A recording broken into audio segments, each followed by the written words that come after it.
In the wilds of highland Guatemala, a dense blanket of vegetation holds all in its clutches. Thick brambles, roots, and ancient woodland, seizing away any kind of long-distance visibility in this so-called green desert.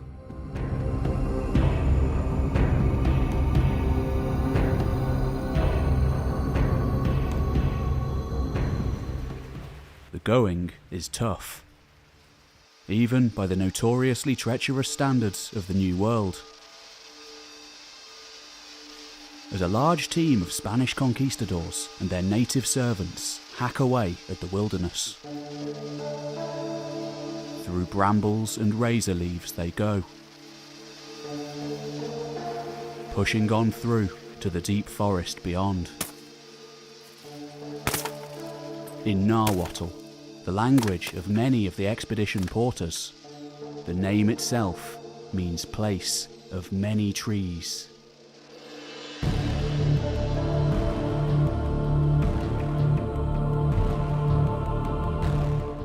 The year is 1576, and just 50 years or so after the initial arrival of Europeans in this part of the world, the Yucatan Peninsula and its southern highland areas are still largely unexplored and unmapped.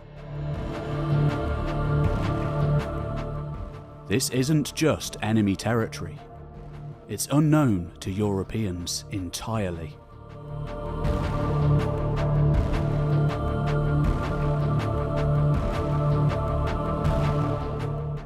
And like all places at the edge of the map, here be monsters.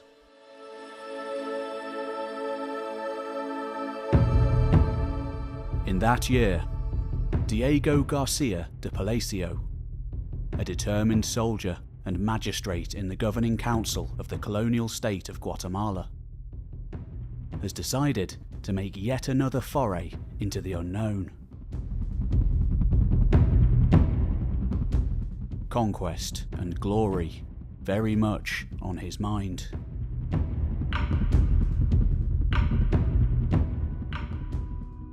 Acting on orders from King Philip II of Spain, Palacio's mission was to inspect and catalogue the conquered provinces, embarking on a grand tour in order to do so. No stranger to the miserable deaths of comrades from both violence and bouts of malaria. The as yet then still mysterious scourge of Central America for centuries to come. Palacio must have had an iron constitution to not succumb during his lengthy journey.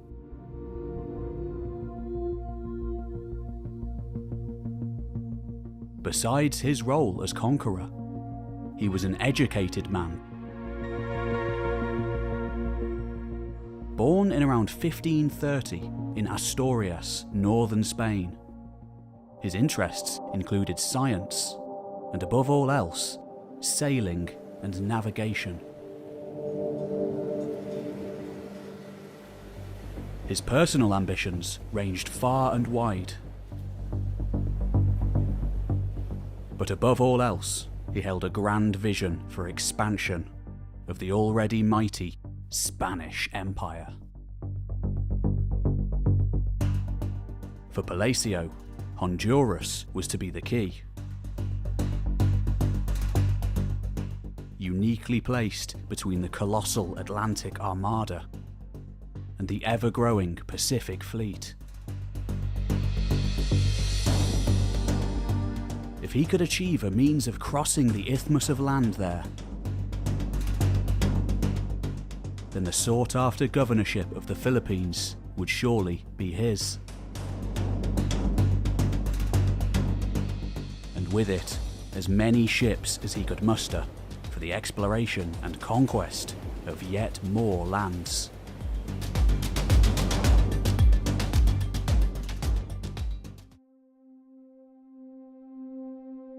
But for all of Palaiseo's lofty ideals to the indigenous inhabitants of the lands he travelled through, living in small villages scattered throughout the forest, forced to submit to foreign rule from beyond the sea.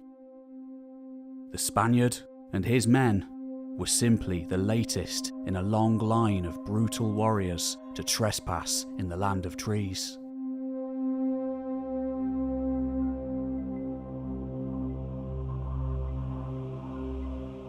Then, one day, just over the modern-day border of Guatemala and Honduras, everything changed. Amidst the gnarled trunks and thickets, one of the men spied something else jutting from the forest floor.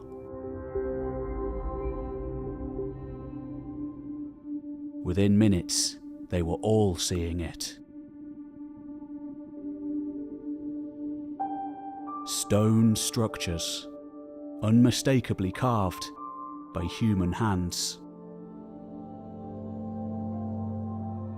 Elaborate buildings, crafted with snarling, beastly idols.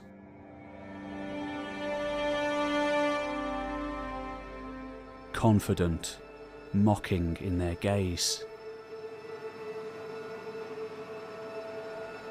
And besides, great towering structures and mounds coated in dense foliage, as tall as the sky.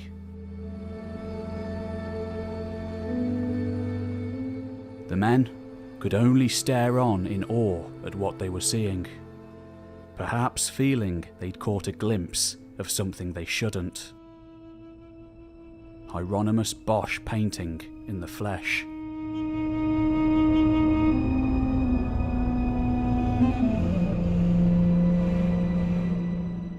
What were these labyrinthine structures, of a size and sophistication to match anything in the old world, adorned with hideous, powerful symbols? And more ominously, who had built them?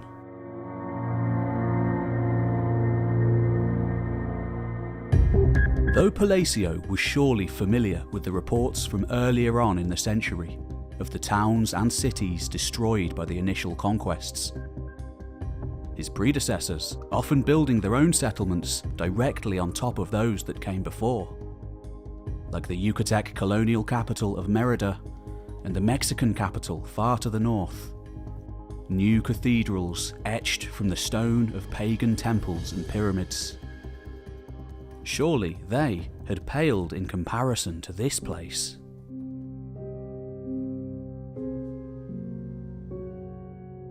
As was the custom of the day, Palaiseo wrote a lengthy description of his entire journey across the provinces, that was then dispatched to the king back in Europe.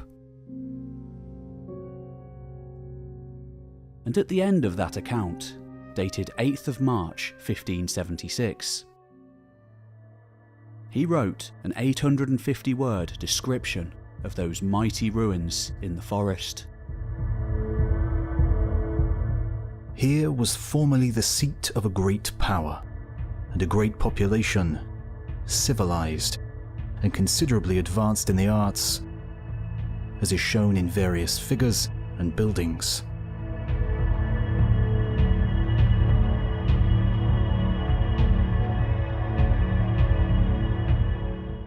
But what had happened here?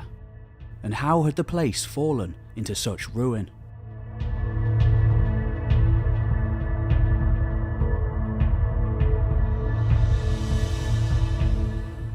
Much of the stonework Palaiseo saw, including 8 large statues of men and women, altars, terraces, and a large plaza resembling the Colosseum of ancient Rome, he told the king was constructed with such skill that it could not possibly have been created by a people as rude as the natives of that province.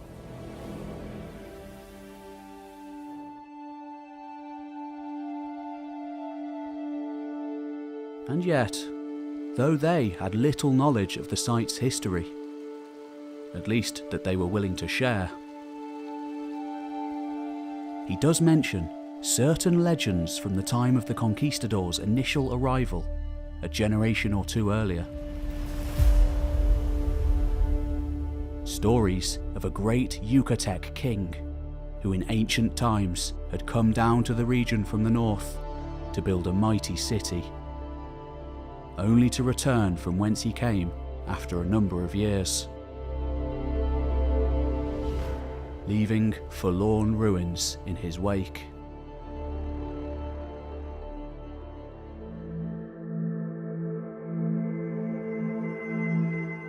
Palacio's questions would remain unanswered.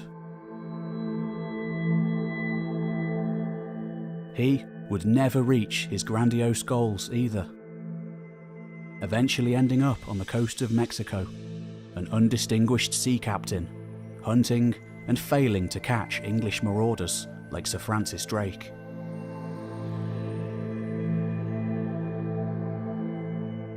It's not known whether the king ever even read his account, another document added to a swelling pile of imperial archives at the court of the Habsburg king.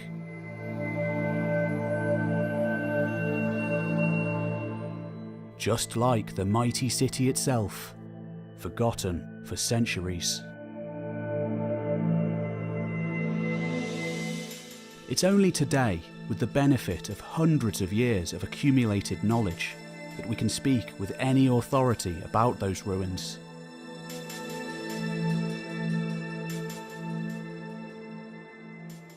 Though Palacio and his men went to their graves with little knowledge of what truly it was that they saw, we now know that they were perhaps the first non-natives to explore a vanished world which reached its peak and collapsed hundreds of years before the European arrival.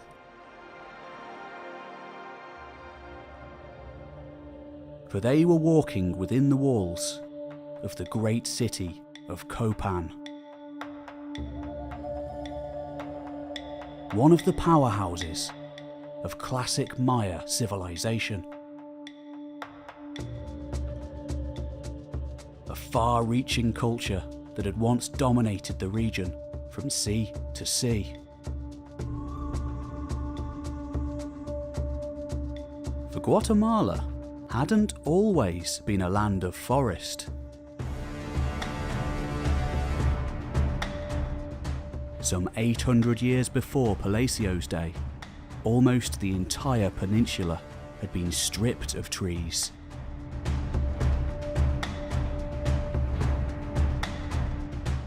To make way for vast agricultural estates. Elaborate networks of highways crisscrossing the land between towns and cities. Home to a leviathan population of millions.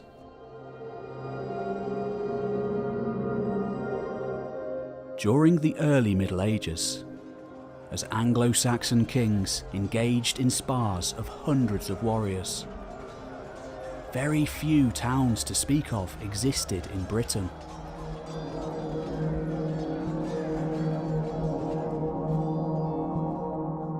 On the continent, Charlemagne ruled over a sprawling state, though this was held together by little more than personal charisma, crumbling into factions on his death. As Vikings and Magyar raiders came flooding into Christendom to usher in one of the darkest centuries in its history. In Central America, vast cities of 50,000 and more sprawled into an open landscape of irrigated farms and settlements.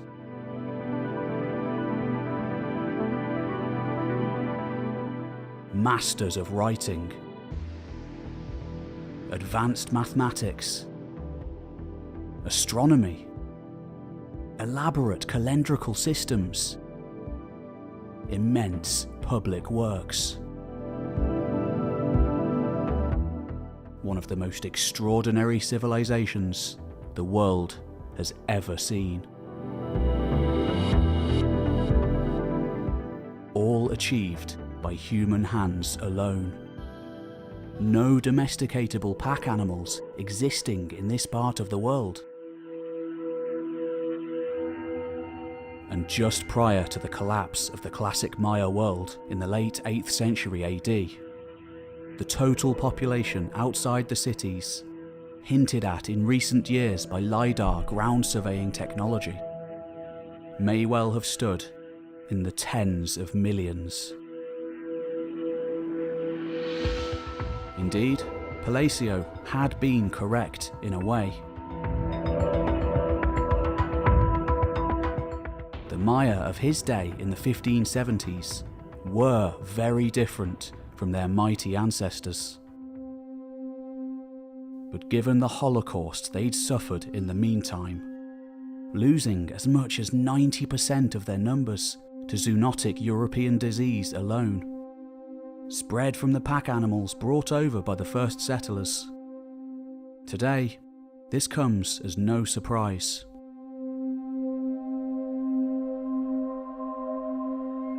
Though entirely overgrown in Palacio's day, it's difficult to overstate just how impressive the ruins of Copan still would have been. Unfortunately, like many Mayan cities, the place has suffered greatly in the years since. Much of it falling into the adjacent changing river course. In 1936, the Carnegie Institute had to intervene drastically to save the ruins. Many other cities have since been completely lost to growing urban centres and housing developers, their secrets disappearing to the black market and the collections of private buyers.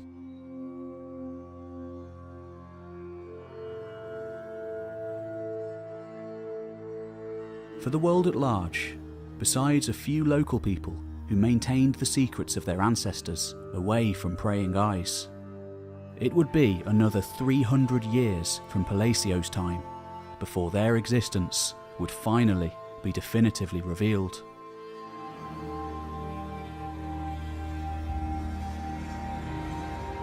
And at others like the mighty capital of Calakmul, one of the superpowers of the Maya world, only investigated during the last few decades, and still as yet undiscovered centres, it will take much longer.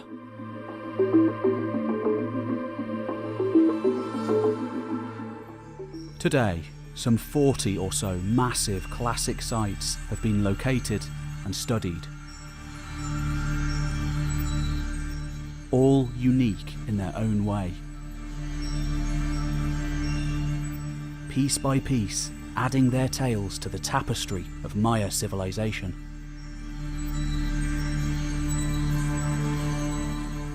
Crumbling walls and palaces coated with the fading stories of their foundations. The likes of Calakmul and Tikal must surely be the pinnacles of it all.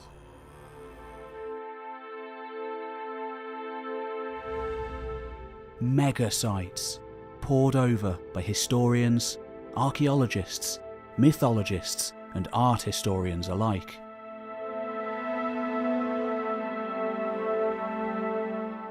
But many other huge centres existed too.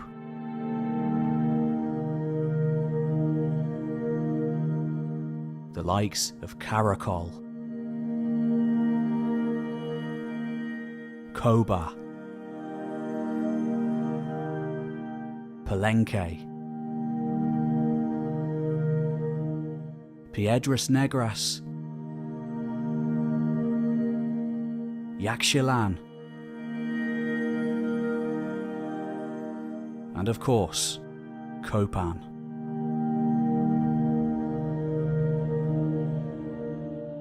But even these near unfathomably massive and impressive places often pale in comparison to an even earlier time, a pre-classic first flourishing of Maya society. Seen at places like Nakbe and El Mirador during the first millennium BC. El Mirador may very well have the largest pyramid in the world.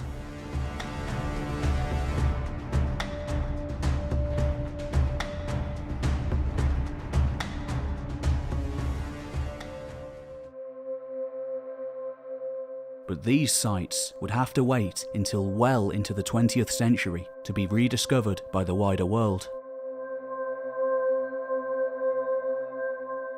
Much of their secrets still waiting to be unlocked.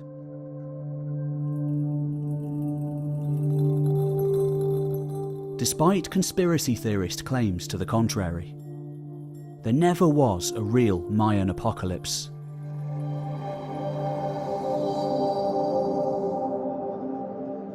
As we shall see, after the collapse of the classic cities in the 9th century, the Mayans didn't disappear, rather changing their ways. A post-classic society developing with the same writing system and culture for the most part intact.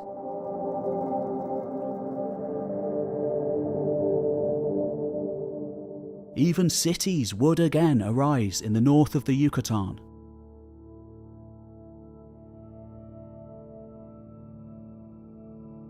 Rising and falling on the ebb and flow of time until the arrival of the Spaniards. Today, Mayans still make up the majority of the population in vast areas of eastern Mexico, Guatemala, Belize, El Salvador, and western Honduras. Clinging on against all the odds to the lands of their ancestors.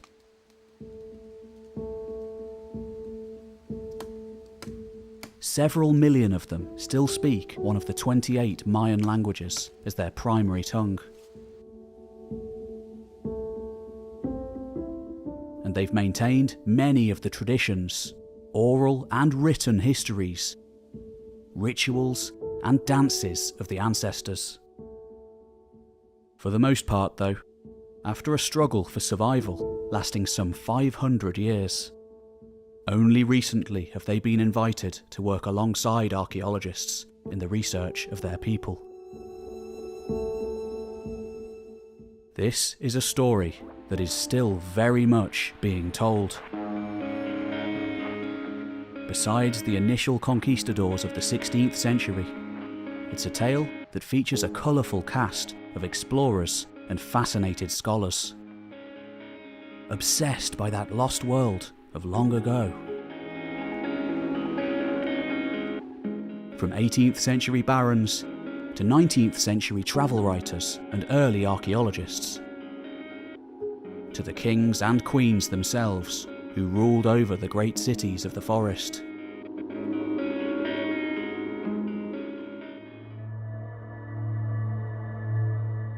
And of course, their descendants, who still safeguard many of the ruins to this day. Of philosopher emperors and the birth of gods, colliding continents and voyages to distant lands. Quite simply, it's one of the greatest stories ever told.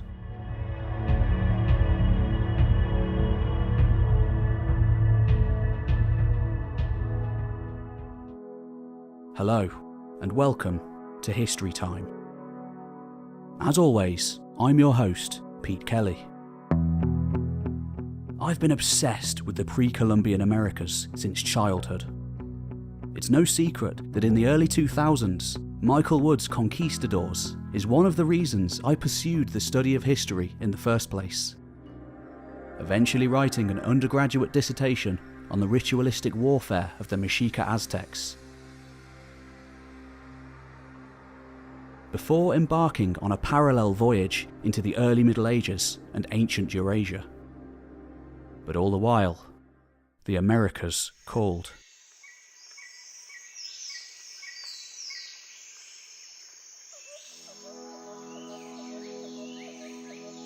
Finally, in February 2022, I was lucky enough to visit Mexico and Guatemala for myself. Fulfilling a lifelong dream of walking in the footsteps of the ancient Maya.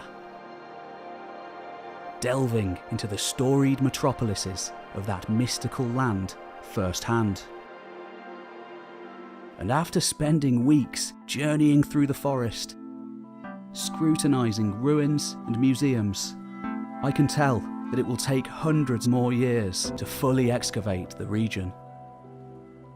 There likely being many more cities and paradigm-shifting discoveries still waiting to be found. Epic tales of dynastic conflicts and philosopher kings out there waiting to be unlocked one day. This is the entire history of the Maya. It's well over 3 hours long and has taken me years to make. I'll try to tell the whole tale here, but there will be many more individual stories too on my other channel, Pete Kelly, so go and check it out here. I'm creating an entire series on all of the major Mayan cities, and some little known ones too.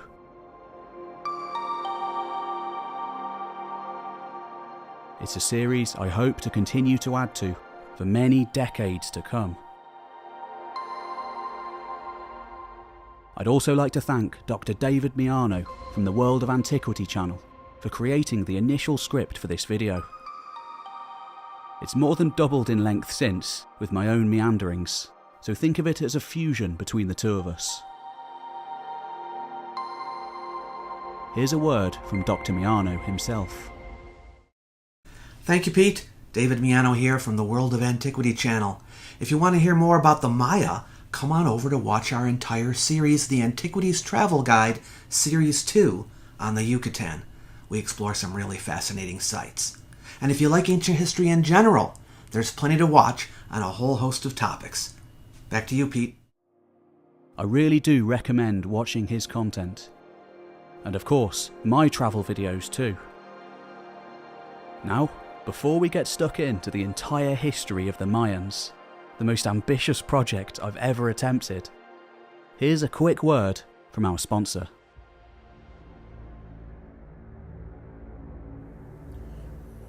The great lords of the classic Maya world didn't have to worry about cyber attacks. Living in a time of spirit battles and magic, theirs was a world before the internet. Today, though, with the constant barrage of viruses and threats to cybersecurity, they wouldn't get far without some sort of defense.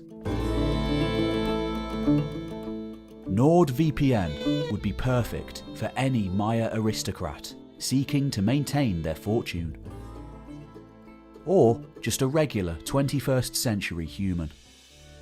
Utilising more than 5,000 servers in 59 countries, with just one click, Nord is incredibly easy to use across 6 separate devices and every major platform. It doesn't just automatically scan for viruses and malware, but gives you anonymity too, allowing you to change your IP address to access films, TV, music, and games available in different countries. And one of the best features is that Nord encrypts your data, bypassing any potential data throttling by your internet service provider. Pakal knows. Now, I've teamed up with NordVPN to offer you an exclusive deal. Use my link in the description below and get 4 months completely free when you sign up for a 2-year deal. There's a 30-day money-back guarantee.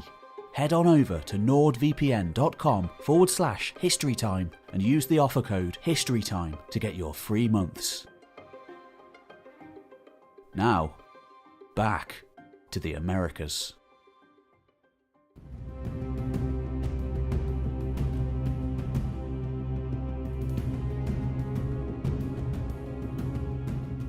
In 1517, 3 ships set out from Cuba.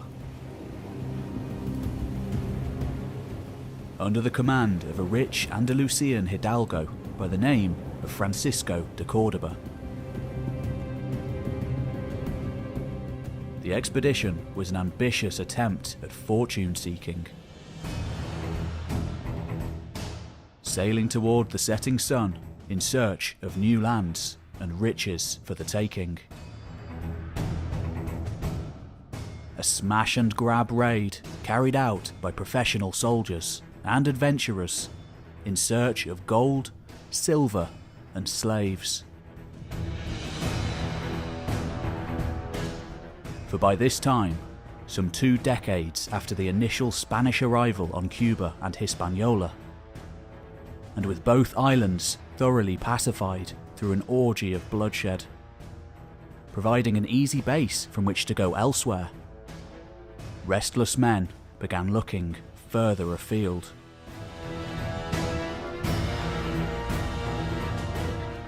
This was the very beginning of the age of the conquistadors.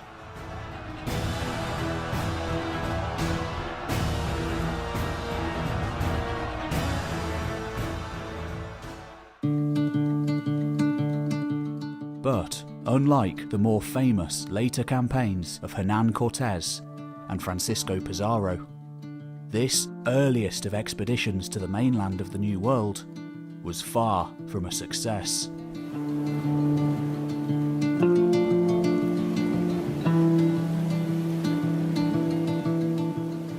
After 21 long days at sea, battered by storms and the existential dread of uncharted open ocean, landfall was finally made. What happened next, later recalled in the memoirs of Bernal Diaz del Castillo, then a young soldier on one of his first adventures, was the stuff of nightmares.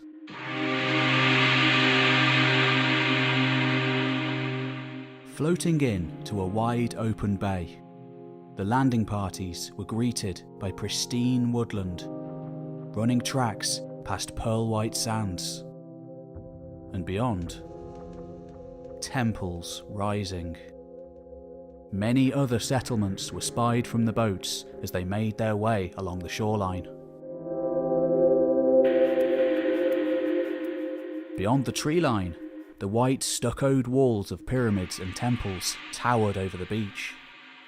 An advanced settlement, comparable to the old world. One of the sites, though now lost, was named accordingly: Grand Cairo. Perhaps near the island now known as Isla Mujeres, named for the female figurines once found inside the temples there. Tense meetings between Maya and Spaniards followed, with small items being traded, but ultimately fighting breaking out. Upon approaching those strange structures, figures began to emerge, and they were far from impressed by the Spaniards. Bernal Diaz talks of priests coated in blood, their hair matted and stiff from recent sacrificial victims.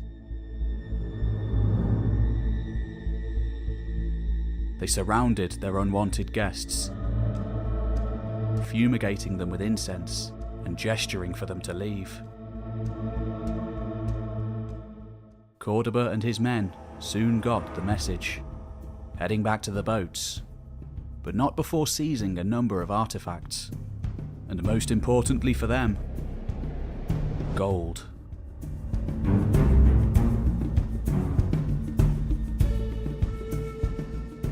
Emboldened by the discovery of the gold, the expedition travelled westward to the mainland, similarly tree-lined and pristine. Eventually, near the modern town of Champotton, they made camp on the land.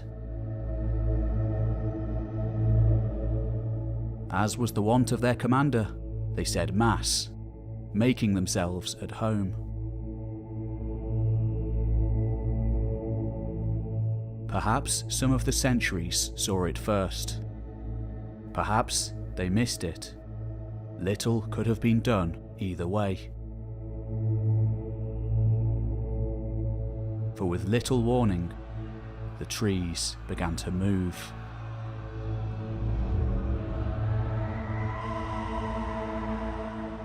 A huge army of Mayan warriors descending with fury upon the newcomers.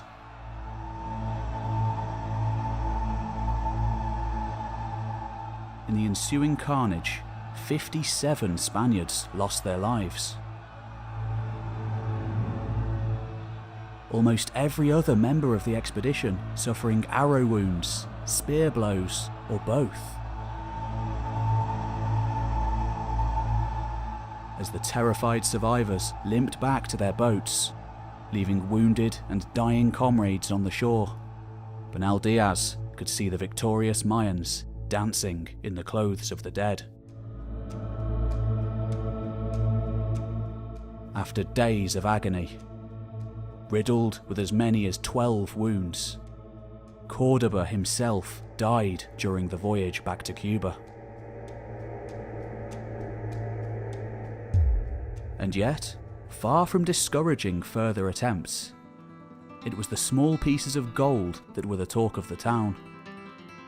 And just the next year, another, larger, better equipped expedition set forth. This time, led by Juan de Grijalva, the nephew of the governor of Cuba, and a future enemy of Hernán Cortés. Better organised and taking no chances this time, the second expedition also had 2 Spanish-speaking Maya on board to act as interpreters, captured by Cordoba at some point during the last voyage. Bernal Diaz again took part. Making landfall at first on the island of Cozumel, ultimately they reached the mainland. At one landing place, thick mats of jungle broke up well-cultivated fields of milpa, created by slash-and-burn agriculture. A number of generally unfriendly interactions followed, one resulting in cannon fire clearing out a Mayan city. But mostly, the expedition refused to stop, continuing on along the coast. Ultimately, they landed near Champoton, seeking vengeance for the previous battle. Again, a large force of Maya soon emerged, and Bernal Diaz recalls a horrific battle fought in marsh-ridden bogland, swarmed by locusts and flies. We can imagine the confusion of the Maya at the reading of the requiremento before battle by the Spanish priests. A proclamation to the Maya in Spanish of the Christian right to their lands unless they recanted their heathen ways. Thus, in the eyes of the Europeans, justifying the conquest.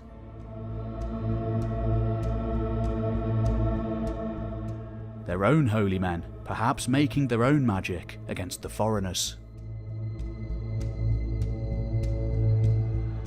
The fighting was brutal, but in the end, it was the superior technology of the Europeans which won the day.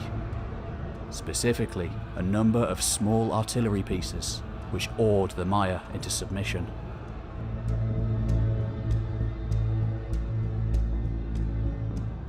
And yet, when de Grijalva headed back to Cuba, besides information, he had little to show for his expedition.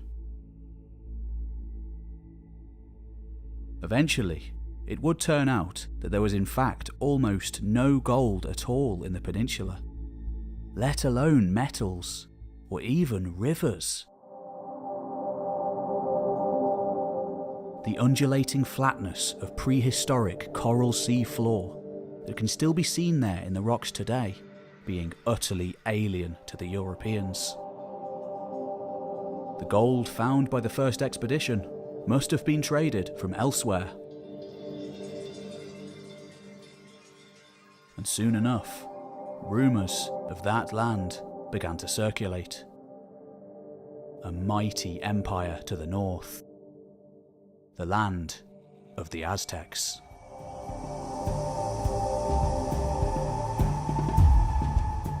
The third and final expedition to the Yucatan would be an even more serious undertaking. This time, led by a young upstart soldier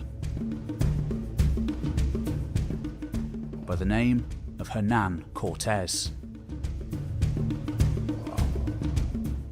Again accompanied by Bernal Diaz. In search of gold, eventually they'd head north to the Valley of Mexico. Aided by terrible pestilences brought with the Europeans, and the support of a huge alliance of formerly subject Native Americans, the entire Aztec Empire would be brought to its knees in just a single year, forever changing the political and social landscape of the New World.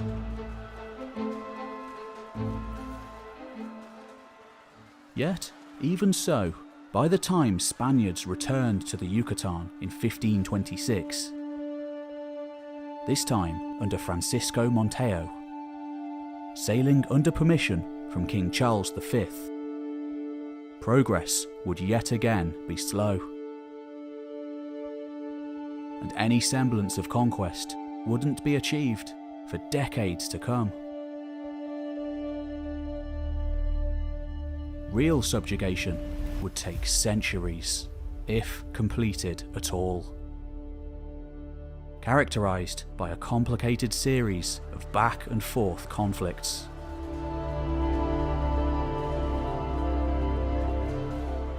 Of the three major civilizations of the New World, the conquistadors in the land of the Maya were by far the least fortunate.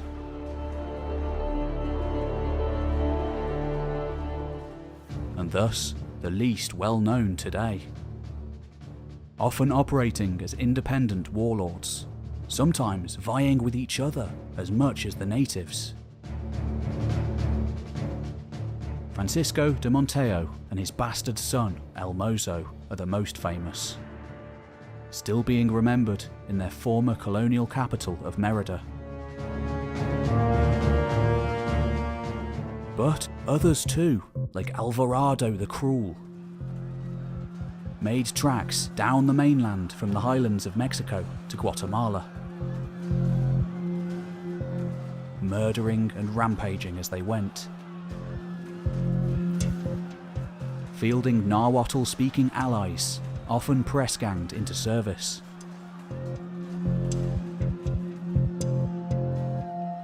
In the north, it mostly fell to El Mozo to get the job done,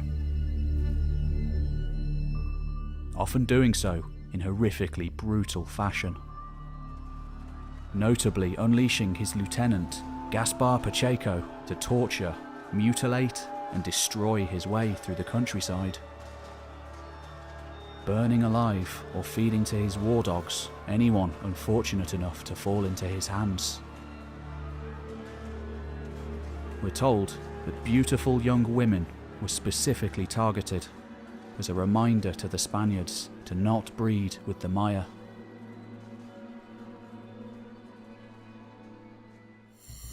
In one particularly significant battle in around 1535, Nachi Cocom, a local king, led his warriors to war at the once mighty city of Chichen Itza. Then, largely in ruins, having reached its prime some 600 years earlier. Though still an important place of pilgrimage. There, in clear view of the great palaces of their ancestors, the Maya achieved the impossible, inflicting on the Spaniards a crushing and humiliating defeat.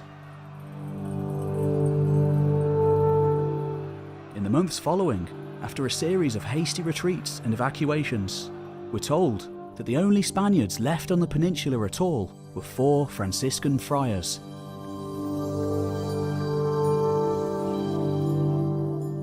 Of course, the soldiers would be back. By 1540, they began their attack on the city of Tihu, one of the foremost centres in the north. What the Spaniards thought of the place remains unclear. Little record remains. But based on what they would later call it, the ruins seem to have reminded them of the ancient Roman cities of Estremadura. Thus, the place was renamed Merida. Its great temples and pyramids dismantled, turned to cathedrals. Today, it's still the regional capital and largest city in the area.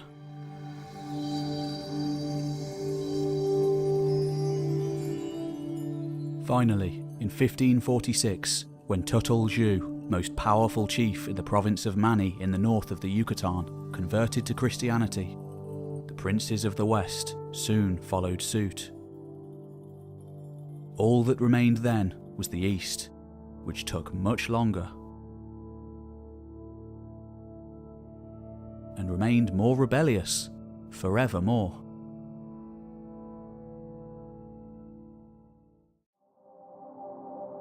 By that time, El Mozo and his father had already been outmaneuvered by political opponents, little richer than before all the fighting and the carnage began, their fortunes far from having been made.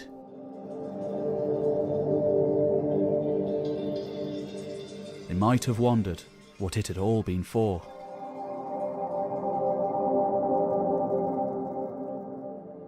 The Maya, on the other hand, by this time, had suffered immensely, not just from the military campaigns and indiscriminate violence, but from the ravages of European disease.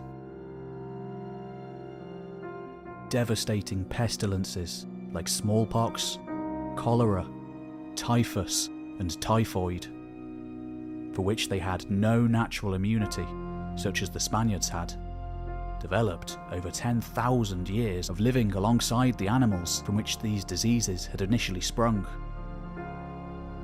of which none existed in the New World.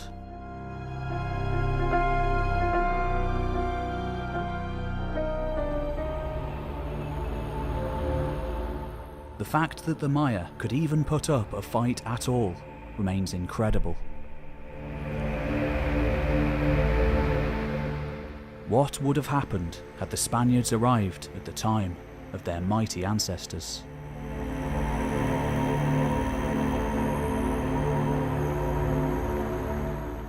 Not a post-apocalyptic environment ravaged by disease. But such is fate. By this time, the world had changed.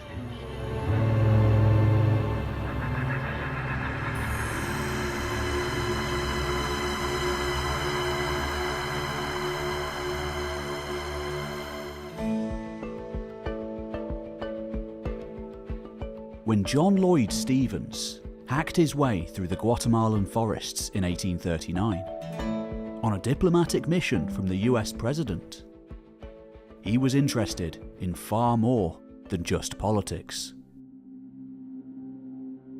The region then being embroiled in the latest in a complicated series of civil wars, following the collapse of the Spanish Empire.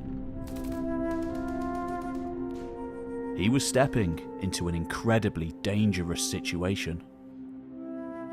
His predecessors had all died on the job. Held up by bandits, regularly hindered by wet, muddy ground, and above all else, ridden by bouts of malaria, the as yet still undiscovered disease rife in the Central American forests. Stevens had an altogether different agenda to that of his official designation.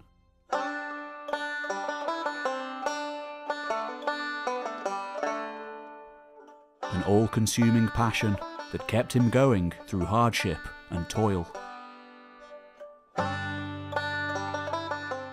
On this journey, Stevens wasn't alone. Travelling by his side stood his erstwhile companion, Frederick Catherwood, a British artist.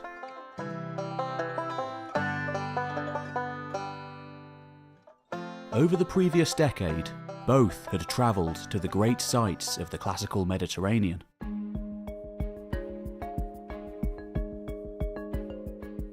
Jerusalem, Egypt, Istanbul. Spending a considerable amount of time delving into the ancient mysteries of the old world. And now they had their sights on the ruins of the new.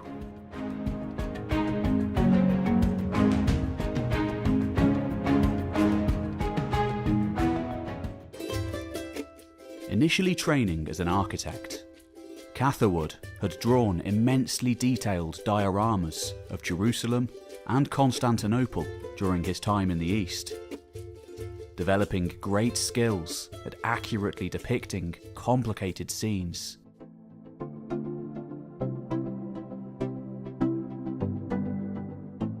Stevens had written detailed letters to friends that eventually evolved into best-selling travel books, allowing him the wealth to independently travel in Central America. The diplomatic role from the US government giving him the authority and the means. Over a series of journeys, the two men, proto-National Geographic journalist and photographer, would thoroughly explore the region inhabited by the Maya, recording in writing and illustrations the remains of a once bustling urban society.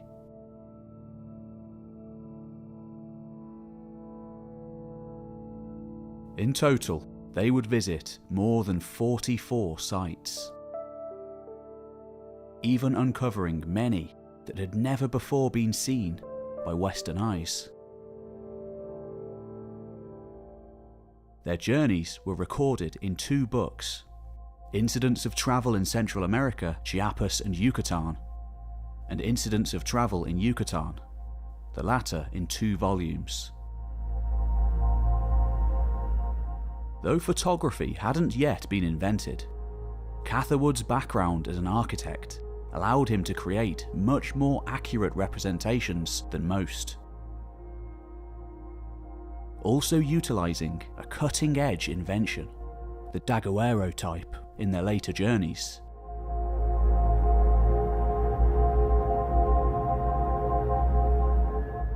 The resulting illustrations demonstrated to both the American public and the world just how beautiful and sophisticated Mayan art and architecture really was.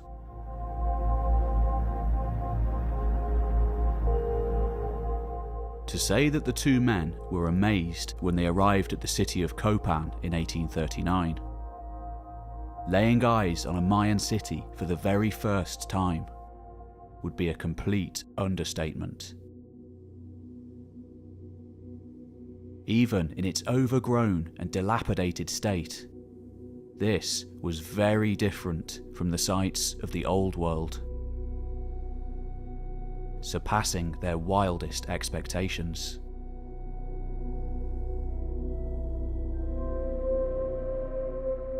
Though it would be at the city of Uxmal, famous for its incredibly ornate carvings known as the Pook style, that would arguably have the greatest impression on the pair.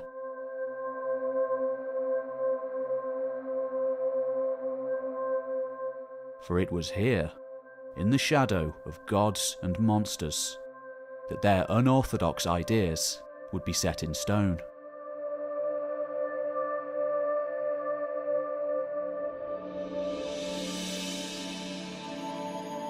In those days, an especially popular notion in all circles of life was that the civilization of the Maya had an old world origin.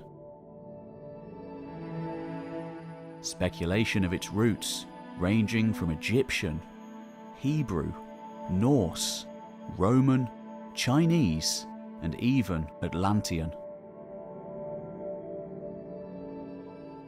Most Europeans could simply not imagine in their wildest dreams that such advancements could have been made by the people who lived there now.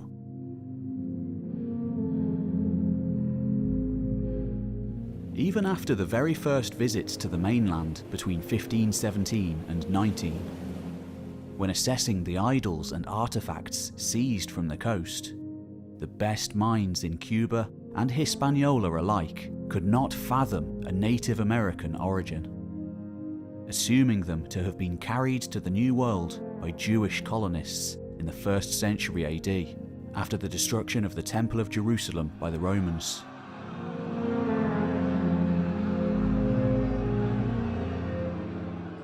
Yet, Stevens and Catherwood, preferring to view things as objectively as possible, with their own eyes, had other ideas. For them, having the rare experience of spending significant amounts of time at the ruins of both the Old World and the New, the evidence was simply insurmountable.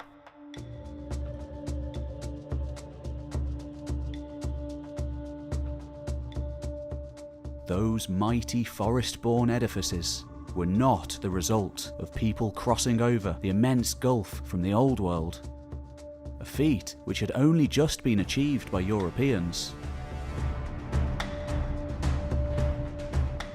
but by Native Americans, with no outside interference at all. It was a view that would ultimately be proved to be unquestionably correct. But in the 1840s, there was a long way to go before this was the norm.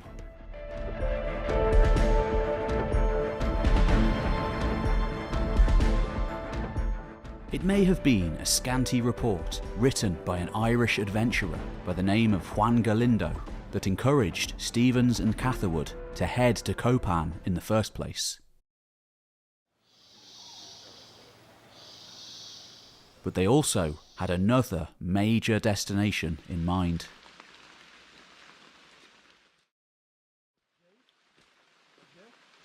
A similarly majestic and iconic city. One which had been known to Westerners for several decades now.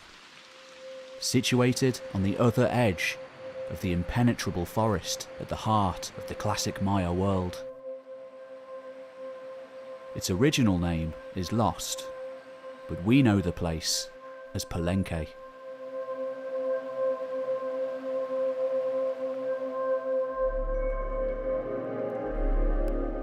Like many in the Western world, Stevens' initial interest in the Maya had likely been stirred up by the 1838 publication of a book by an eccentric Frenchman.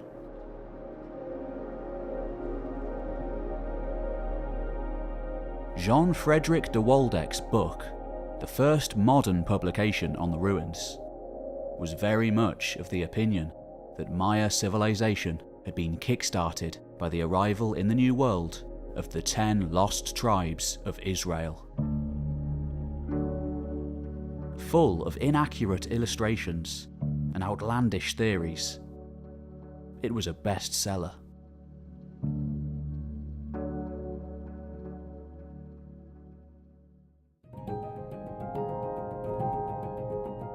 Claiming descent from the Dukes of Waldeck-Pyrmont.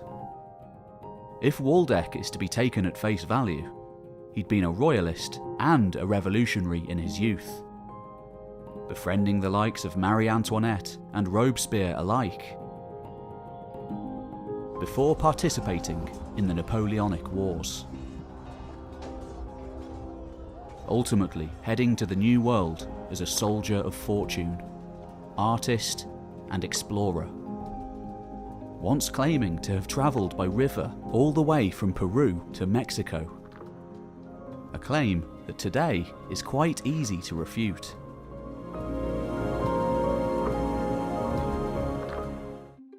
He claimed friendships with many of the most famous figures of the age, the likes of Lord Byron, Fox, Pitt, and even King George III. Ultimately dying, if his year of birth is to be believed, aged 109. With little way of validating his claims to one of old Europe's most prestigious baronies. It's difficult to back up any of his claims. We do know, however, that in 1832 he spent an entire year living in the ruins of Palenque, drawing and speculating to his heart's content at the expense of Lord Kingsborough, an Irish baron who shared Waldeck's ideas of the lost tribes of Israel. Unfortunately, Waldeck's drawings, whilst somewhat impressive, were far from accurate. Often resembling the old world more than the new.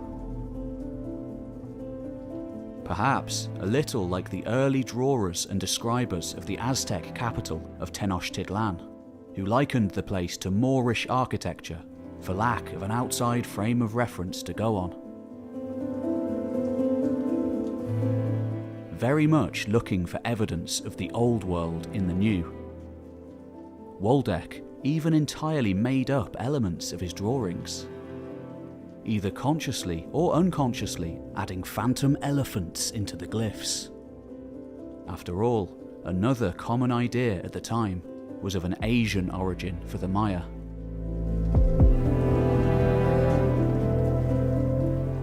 As soon as Palenque had been rediscovered by the wider world, in fact, these wild theories had been absolutely the norm. In the 1770s, having been sent to carry out an official survey, Antonio Bernasconi drew remarkably misleading drawings of Maya nobles in Spanish knee breeches.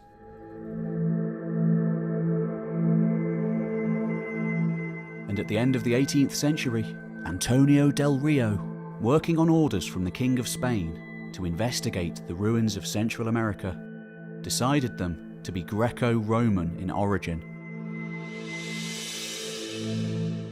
Taking samples and causing much destruction and looting in the process.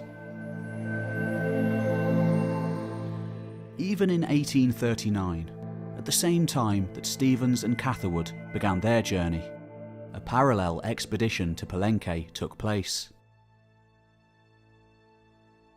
This one from British Honduras, led by colonial officials Captains Walker and Caddy. After a grueling march through the forest, where they lost one of their party to malaria, in their unimaginative report on the ruins, Egypto-Indian origins were hypothesized. And yet, Walker and Caddy would soon be forgotten. As would Waldeck, besides those interested in his eccentric lifestyle. Stevens and Catherwood, however, would win lasting, worldwide fame. Their perceptions of a Native American Mayan civilization, along with the beginnings of real archaeological inquiry in the region, would soon take off.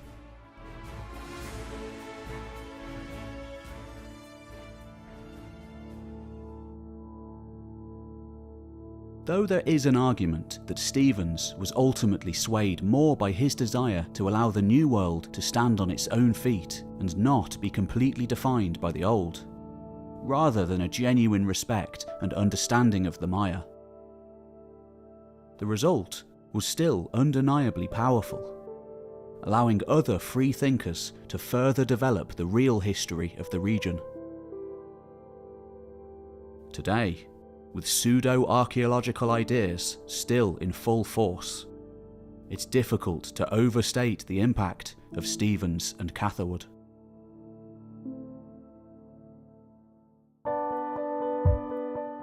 Nevertheless, very much men of their time. They would attempt to have an entire Mayan city moved to America, along with plenty of artifacts, attempting to set up a museum in the States, which ultimately failed when the building containing these and Catherwood's dioramas, his life's work, all burned down, leaving Catherwood ruined. Not long after, they'd both be dead. Malaria finally catching up with Stephens, and Catherwood a sinking ship. Despite the terrible tragedy that ended the hopes of a Museum of the Americas, there is a good case for them simply having done this out of a desire to save the artifacts. During a time when their opinions on Native Americans were incredibly rare. During this age, before the Indian Wars had even happened, at the very beginning of the Wild West, Stephens and Catherwood thought the natives to be capable of such things.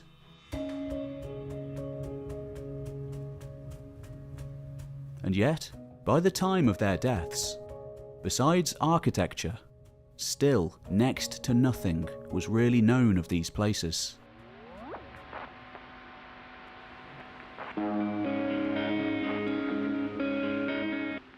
And legends abounded of still yet undiscovered cities.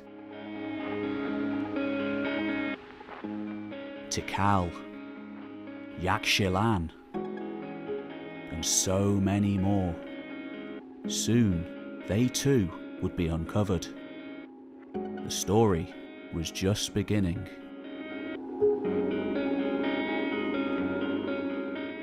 Today, almost 200 years later, other travellers, scientists, adventurers, and researchers from foreign lands have discovered so much more about Maya civilization,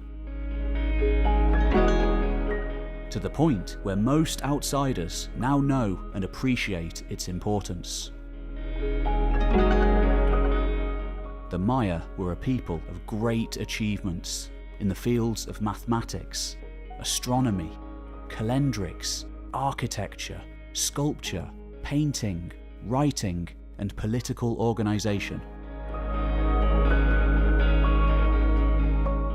The more we learn about them, the more profound our respect becomes.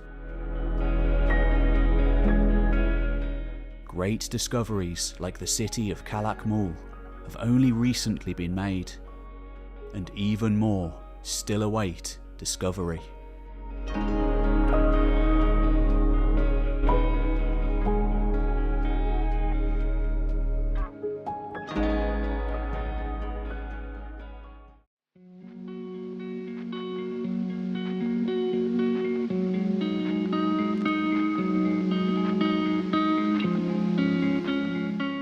The first Europeans to arrive on the North American mainland often did so by accident.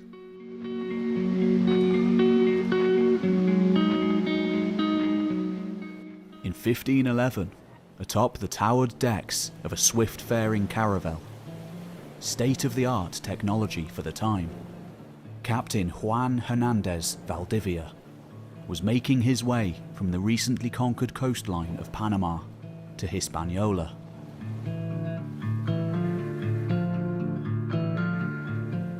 Then, all still thought to be part of the Indies, somewhere between Europe and China. He and his men had taken part in the conquest there, but now headed back to the governor of Hispaniola to level a complaint against a rival. Heading past uncharted shallows off Jamaica, however, the unthinkable happened. The ship began to break up. Ultimately sending 10,000 crowns of gold and untold lives to the depths of Poseidon. Just 18 survivors made it into the ship's lifeboat.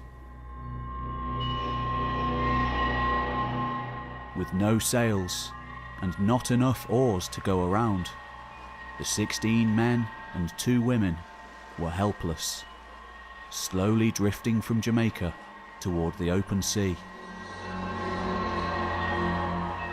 And unbeknownst to them, to the Yucatan beyond.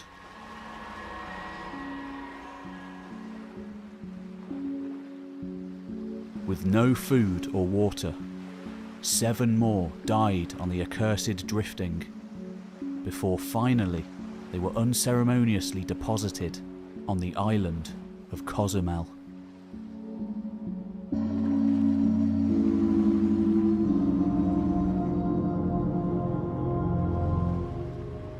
Cut off from the outer world for well over 10,000 years, when the priests and priestesses of the moon god Ixchel saw the castaways that the sea had given to them that day, they must have rejoiced.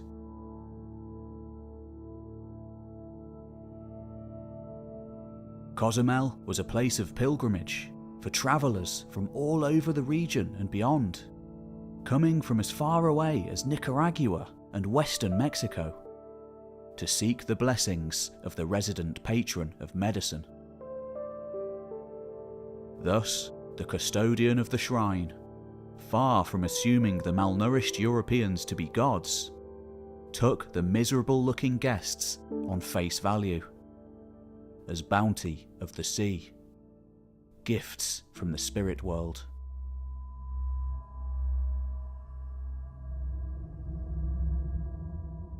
Soon enough, Captain Valdivia and 4 others were taken up to the temple, where gathering crowds rejoiced. One by one, their chests were sliced open, still beating hearts skillfully removed for all to see. The bodies were eaten.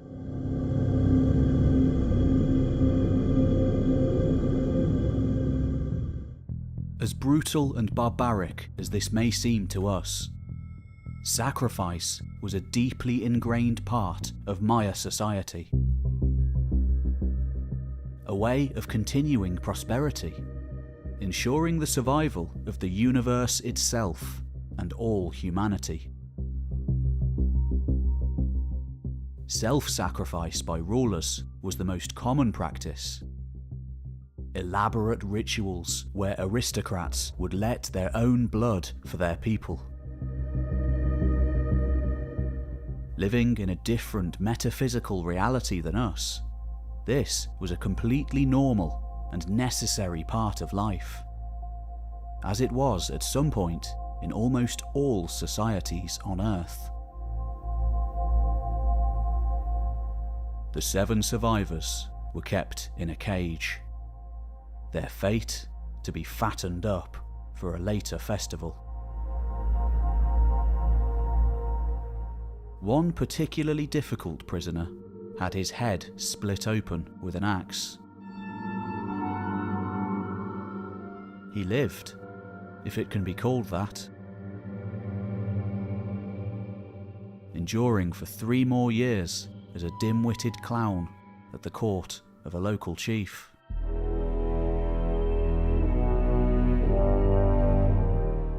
For the others, gradually growing in strength in preparation for their impending sacrifice, luck was with them.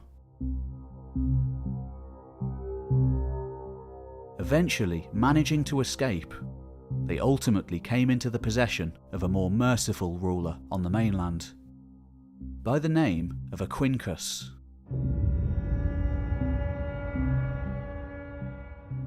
seemingly content to allow them to live on as his slaves. In the coming years, the relentless work of grinding maize into flour and disease killed off all but 2 men. The fate of each being very different. One, a priest named Geronimo de Aguilar, would eventually be rescued by Hernan Cortés in 1519. By which time, he'd almost forgotten Spanish and resembled a hermit. He would go on to play a vital role in the conquest of Mexico as an interpreter. The other, a soldier of fortune named Gonzalo Guerrero, resolutely refused to return. Having gained the favour of a local king, Nachancan, he'd risen through the ranks as a useful war leader, and by the time Cortés sent for him, he had a wife, children, tattoos, and as would happen so many more times over the coming centuries, had completely integrated into Maya society. He even seems to have helped orchestrate effective resistance against the Spaniards. At first in the late 1520s by giving misleading reports to Alonso de Villa and Francisco de Monteo about the whereabouts of the other, which delayed their movements until 1531. And later with actual military campaign. By 1535, his broken body is said to have been found amidst countless native allies, struck down whilst leading a massive fleet of 50 war canoes to Honduras to fight the Spanish there.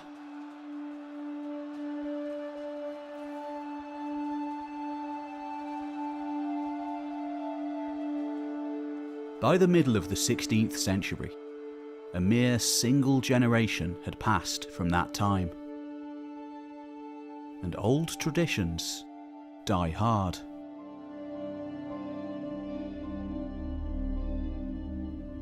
The Maya, cut off from the outside world to develop in isolation since the last ice age, existed in a different reality. Of old, their days had begun at sunset. The darkness ushering in the time of spirits and demons.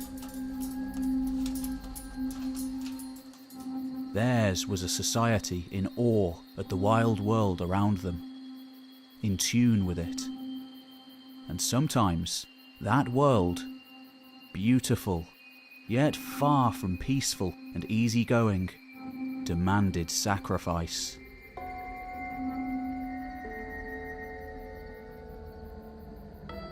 From the 1540s onwards, when mass conversions to Christianity began, the merging of the two worlds had unusual results. Idiosyncrasies and syncretisms often tolerated by Christian priests as a means to an end. As a result, elements of the old faith remained in the new. For example, in many areas, alongside Christ, the Father, and the Holy Spirit, the cross itself was worshipped as a separate entity.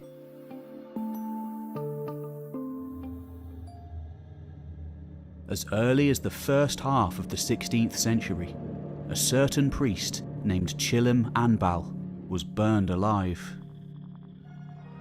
His crime? Proclaiming himself to be the Son of God. And in 1560, a single generation or so after the conquest, stranger events are spoken of too. In that time, prophecies had begun to spread through the land. Talk of the return of a great storm that had ravaged Yucatan in the 15th century. For the illiterate, still largely unchristianized masses, born into a world where the divine and the supernatural could very much be bargained with, it was obvious what had to be done to appease the rain god. In the church of Satuta, 2 boys were sacrificed by having their hearts torn out. Another 2 met the same fate, apparently for the benefit of the mortally sick cacique, or chief of the community, Juan Cocom.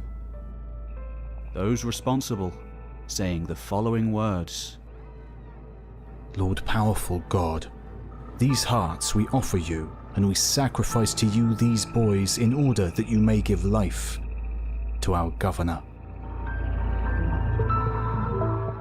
Crucifixions were carried out at sacred cenotes. In some cases, victims being hurled in whilst still alive and nailed to the cross. Others were killed first and then hurled in. Some had their hearts torn out.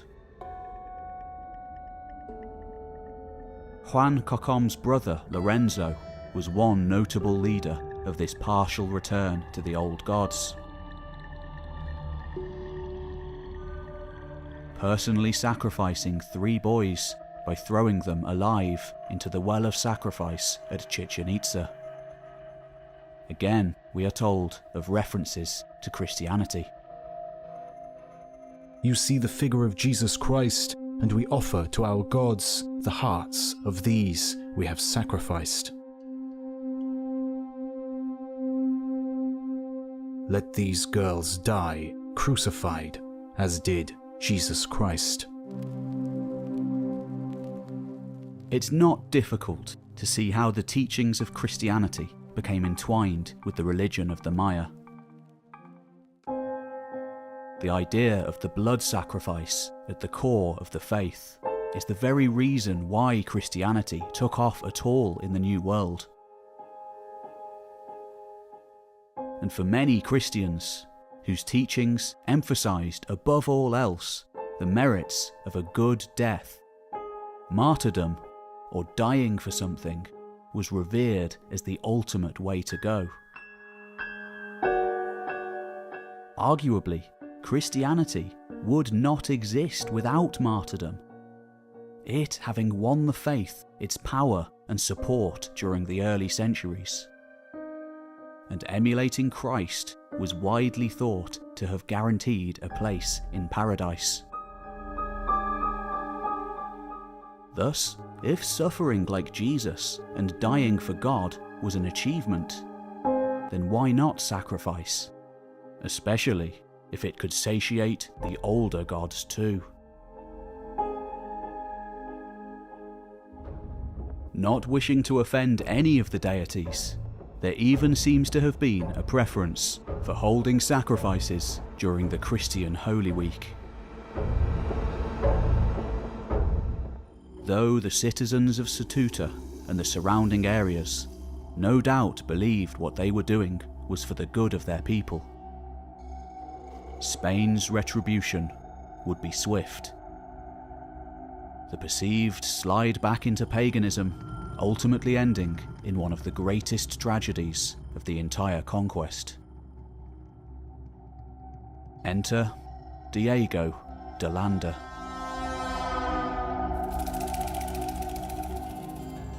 One of the earliest Franciscan friars to arrive in the Yucatan in 1549, at the age of just 25, Landa took it upon himself to save the souls of those he came into contact with, by personally walking the entirety of the peninsula to preach to the most remote villages. Fearlessly heading deep into only just conquered lands, where anti-Spanish sentiment was often still fierce. Early on, he came into contact with the old faith. his biographer Lopez de Cogaludo recording one incident in particular, where he came upon a crowd of 300 about to sacrifice a boy.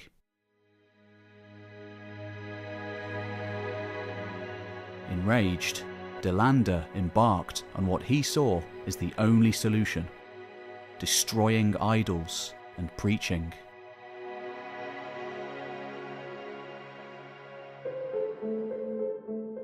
By 1561, by then a veteran churchman, when De Landa heard of the events at Satuta, as far as he was concerned, there was only one thing for it. The governor, Diego Quada, agreed. Inquisition.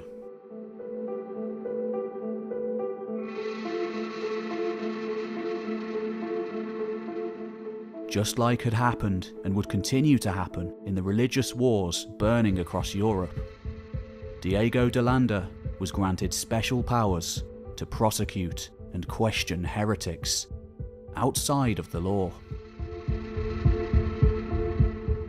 Much of what we know of the events to follow come from his own writings.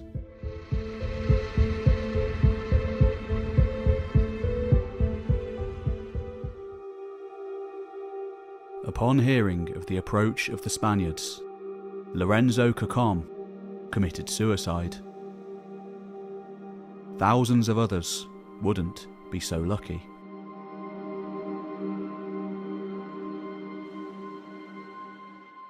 In the orgy of publicly executed mass violence that followed, 4,549 men and women were paraded in the streets before they were tortured en masse in the town square.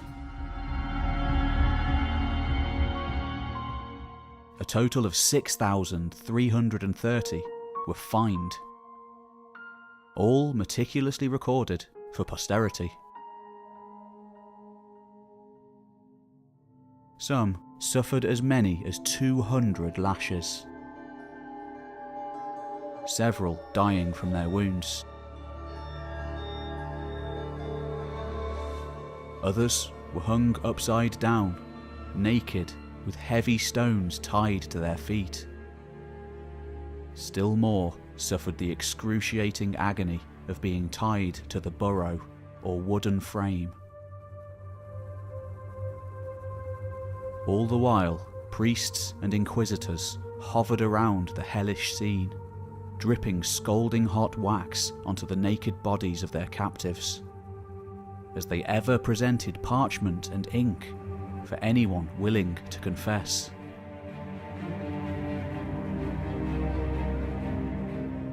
Perhaps most horrid of all was a technique reserved for individuals deemed to be particularly guilty. The mouth of the victim would be held open, as gallons of water were poured in. The torturers would then jump on the extended belly. A hideous mixture of blood and water then pouring out of the mouth, nose, and ears. It's not known exactly how many died as a result of torture on that day, but probably around 200. And yet, there was even more tragedy to come. For when the confessions inevitably began mounting up, the purging would begin.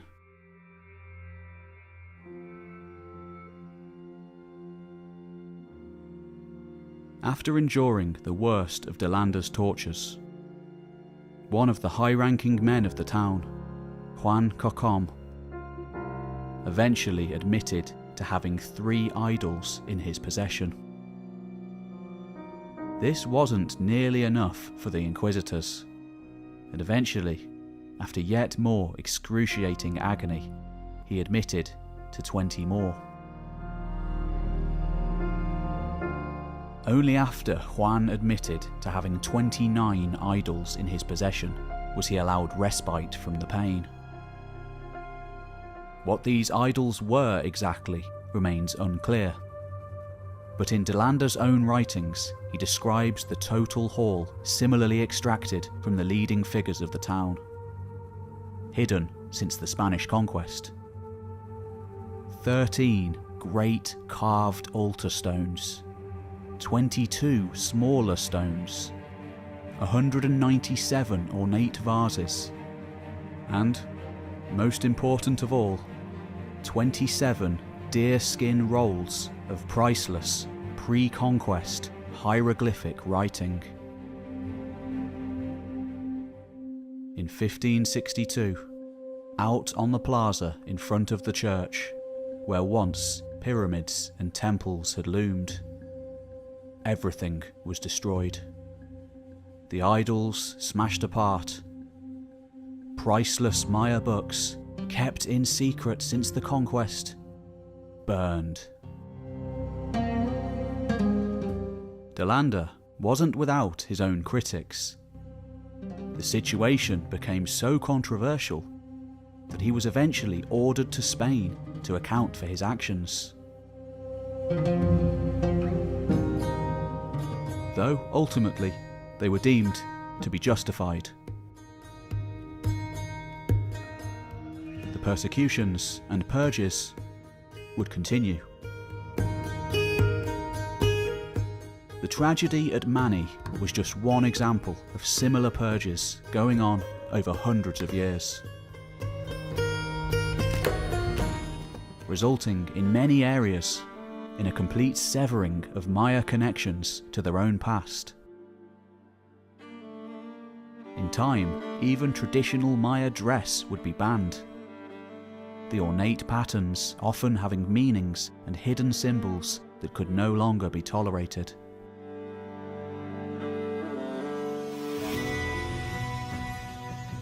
When Cortés first arrived in the Yucatan in 1519, he'd seen plenty of manuscript rolls with his own eyes, written on long sheets of paper made from the inner bark of a variety of trees, testament to a once flourishing literary tradition.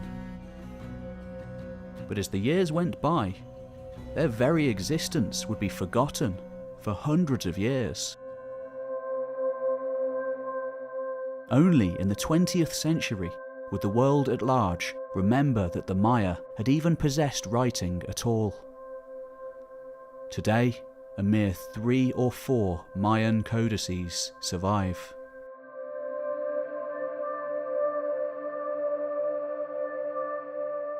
And yet, Diego de Landa is a wildly paradoxical figure.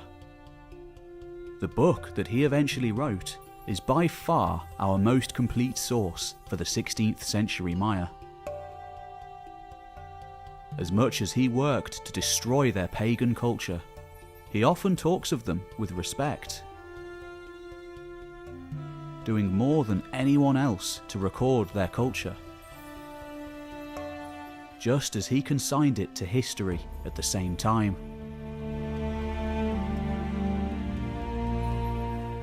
He was horrified, yet curious, and this curiosity leading to accurate descriptions of the original layouts of Mayan cities like Tihu and Itzamal, both turned into Spanish colonial centers.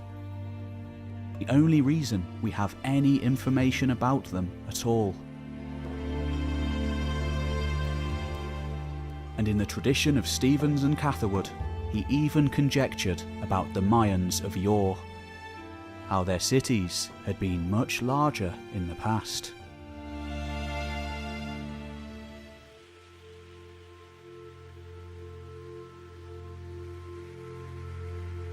By the early 20th century, though much had changed for the better, most scholars were of the opinion that although the Maya certainly recorded astronomical phenomena in their texts, it was unlikely that they recorded history.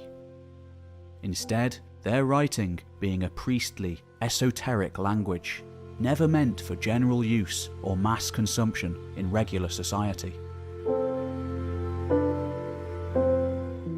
This had not been the opinion of John Lloyd Stephens, recording his thoughts in customary, flowery prose.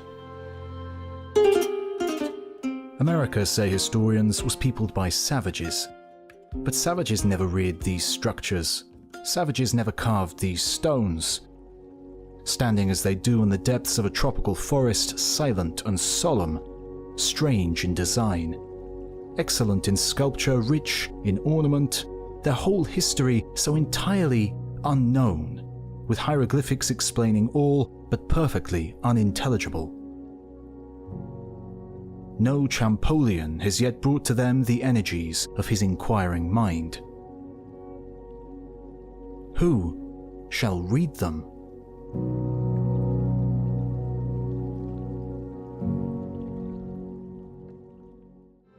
His words were prescient, because as the 20th century unfolded, his hunch would turn out to be correct. The Maya did indeed record their histories, meticulously writing of kings and queens, marriages, genealogies, alliances, and conflicts. The road of decipherment has been a long one, undertaken by thousands of individuals over hundreds of years, and it is still very much in process. But great progress has been made. Interestingly, it was Diego de Landa's writings that laid the groundwork. An account of events in Yucatan contained many interviews with Maya during the immediate post-conquest period, including literate scribes who provided vital information about Maya hieroglyphs. But most importantly of all, he recorded their calendar, with drawings of the day and month signs, as well as the then undecipherable alphabet. Ironically, that date from the Maya calendar, along with a written book known as the Chilim Balam, dating from just after the conquest, would form the starting point for successful attempts to decipher the Maya script.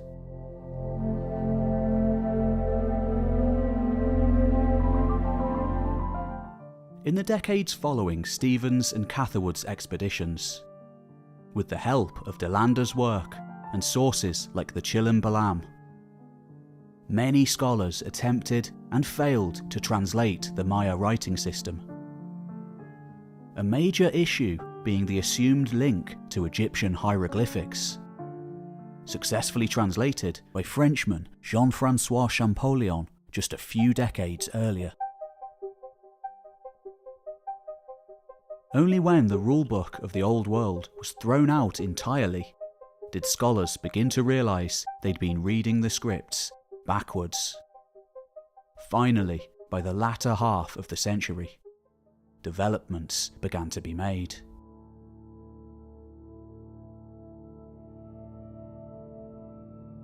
Notable pioneers of the decipherment of mathematical and astronomical symbols were Ernst Forstermann, a philologist and head of the Dresden Library, who interpreted the month signs and many numerical symbols, including the zero and the Maya long count, and J. Thomas Goodman, a Nevada newsman and friend of Mark Twain, who found the correlation between the Maya calendar and the modern Western one. Colour glyphs were deciphered by Edward Seller, and deity names by Paul Schellus. By the early 20th century, the astronomical and calendrical records of the Maya were so well understood that scholars even repudiated phonetic approaches to the Maya writing system. In fact, as late as the 1950s, it was still being argued that the Maya texts were entirely logographic, containing no historical information.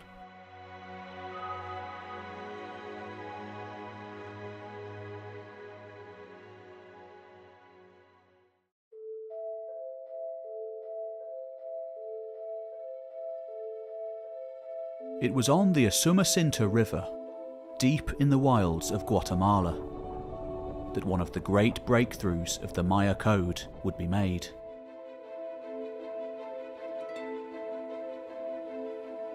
Like Guatemala itself, it's a Nahuatl word, thought to have been named as such by the mercenaries of Alvarado the Cruel in the mid-16th century. By his time, it was a largely unpopulated land, having been abandoned by city builders some 600 years earlier. But during the height of the classical period, this had been one of the most densely populated and powerful regions in the entire Maya world. Great cities like Yaxchilan, Dos Pilas, and Naranjo, dominating and vying for water traffic, along with many other smaller sites that they fought over during their long histories. It was at one of these powerhouses, Piedras Negras, that a young scholar of Russian descent worked in the 1930s. Amidst crocodile-infested waters and overgrown banks, Tatiana Proskoryakov would first have the idea that the stelas and monuments found at sites like this were indeed recording historical events. The accomplishments of rulers with corresponding dates.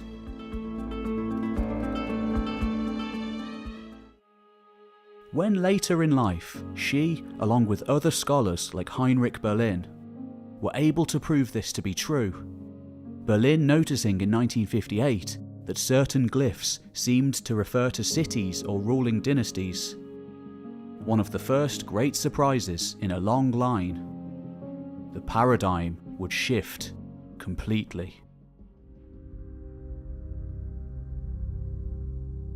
Thus far, Mayan writing had been interpreted semantically, each sign being seen as a logogram holding a certain meaning. But the work of scholars like Yuri Kozarov and David Kelly finally established that many Maya glyphs were to be read phonetically. For like Old World writing systems, this is a syllabic script. Work has only continued since then, and today about 80% of the most common glyphs have been deciphered. The pace of progress has increased as more and more scholars dedicate themselves to the endeavour. A breakthrough sometimes generating a chain of decipherments. A major boost in the understanding of Maya history came when a team of scholars reconstructed the royal dynasty of Palenque. Identifying the names of the rulers, beginning with Pakal the Great, sometimes referred to as the Alexander of the New World. Others worked out other references in the texts, like rituals, dates, deities, and ancestors. The result being that an amazingly detailed chronicle of Palenque's history could be revealed. But more on that later. Another team, led by Linda Shell and David Stewart, uncovered some of the history of Copan. And in 2000, Simon Martin and Nikolai Grube published a landmark book titled Chronicle of the Maya Kings and Queens, providing the dynastic history of no less than 11 major classic Maya kingdoms. A work Stevens and Catherwood could only have dreamt of. Today, vast amounts of information is known about the ancient Maya. Astonishing amounts. perhaps more even than most 16th century Maya themselves. Not only has decipherment of Maya writing revealed the history of the ruling dynasties, but much about their cosmology, religious beliefs, astronomical science, calendars and rituals. But where did it all begin? Where did the Maya come from? In order to answer these questions, we must go back to the very beginnings of archaeology in the New World, and of Mesoamerican culture in the first place.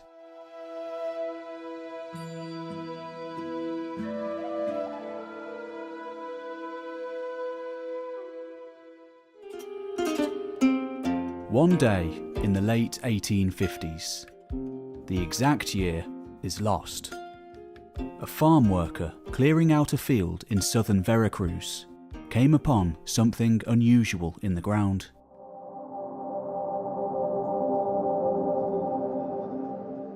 Amidst the rocks and roots scattered in the scrub of the Hacienda Hueyapan, his spade hit something tough and unexpected.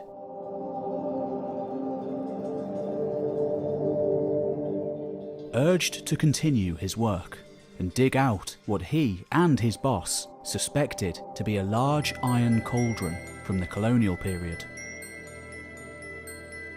To the man's great surprise, it wasn't long before a great, colossal eye stared back. Further digging revealed an entire, gigantic head. Crafted of volcanic stone and hidden in the ground for thousands of years.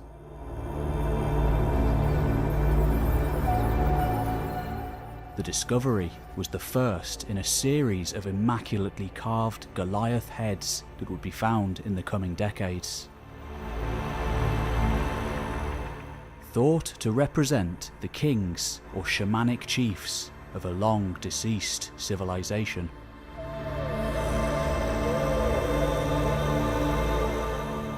Some 2,500 years after their fall, the Olmecs had re-emerged. All but forgotten until that day.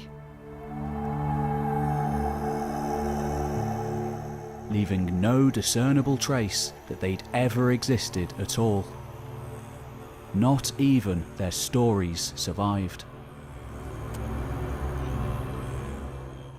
The name itself, meaning rubber people, is one given to the region's inhabitants by the Aztecs, speaking of their own trade links with the descendants of that once great society, separated by eons. For it was here, along Mexico's Gulf Coast, that some of the very first sedentary farming cultures in Mesoamerica flourished. And though the situation is now thought to have been much more complicated, the Olmecs are still regarded by many archaeologists as the best candidate for a Mesoamerican mother culture from which all others, like the Maya, sprung. As centuries of study has shown, between around 1150 and 900 BC, the Olmecs came to prominence. With the construction of a low hilltop ceremonial centre, known today as San Lorenzo. Surrounded by well-organised farmlands and sedentary settlements. For by this time, the staple Mesoamerican agricultural package of maize, beans and squash was already in full swing.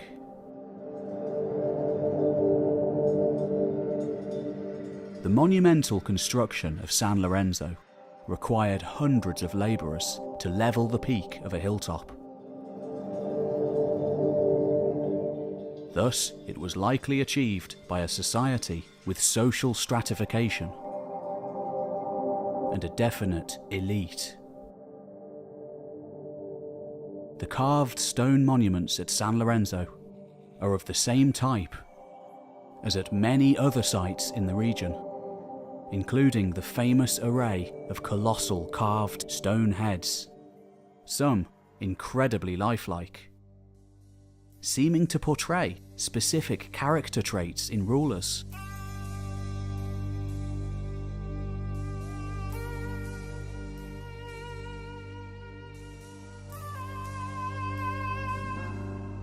Undoubtedly, they represent a unified culture over a relatively wide area, existing for hundreds of years.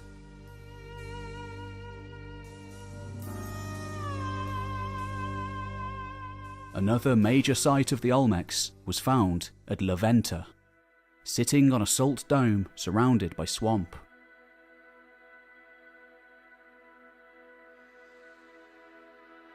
In the Middle Pre-Classic era, between 1000 and 500 BC, La Venta Island became a large and complex settlement, complete with monumental architecture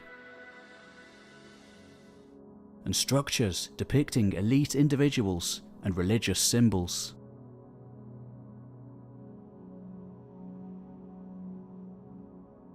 Like the Maya, rather than a singular state, the Olmecs seem to have been organised into a series of chiefdoms.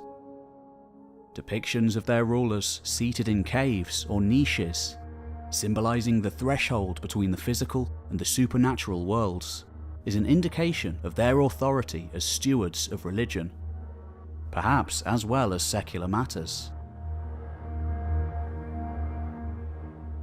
Placating the forces of the supernatural for their people, sometimes seeming to take on animal features in shamanistic rituals as they mediated and travelled in the spirit world.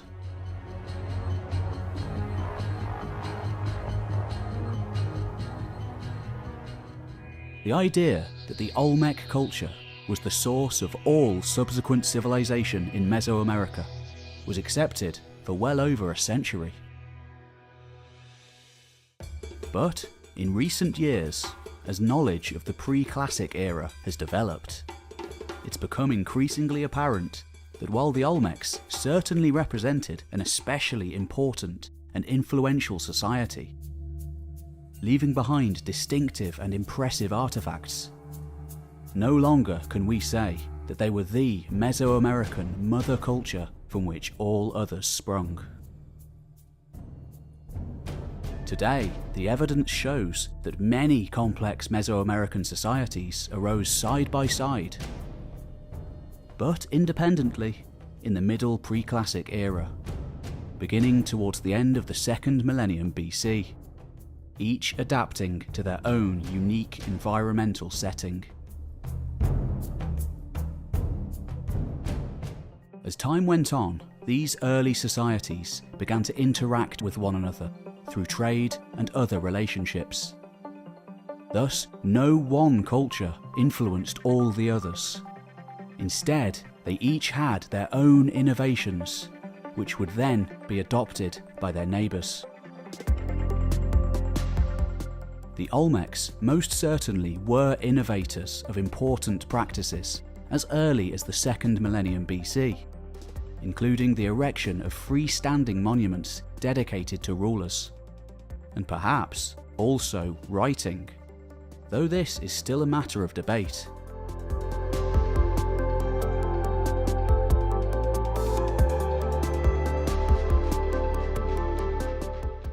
Though it's important to remember that other cultures contributed too. It is in these early days, at the end of the 2nd millennium BC, that the very beginnings of a distinctly Maya style can be found.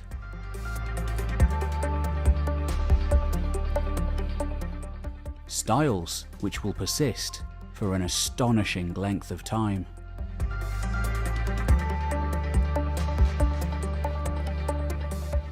At first developing into massive centres like Nakbe, El Mirador and Kamanul-Chuyu.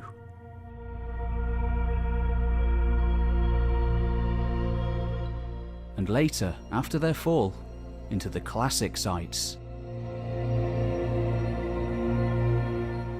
And finally, post-classic. The waxing and waning over thousands of years.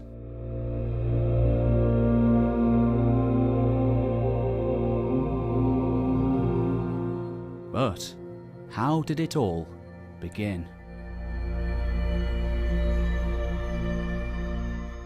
In recent years, the incorporation of new technologies, like LiDAR ground surveys, has completely revolutionized archaeology.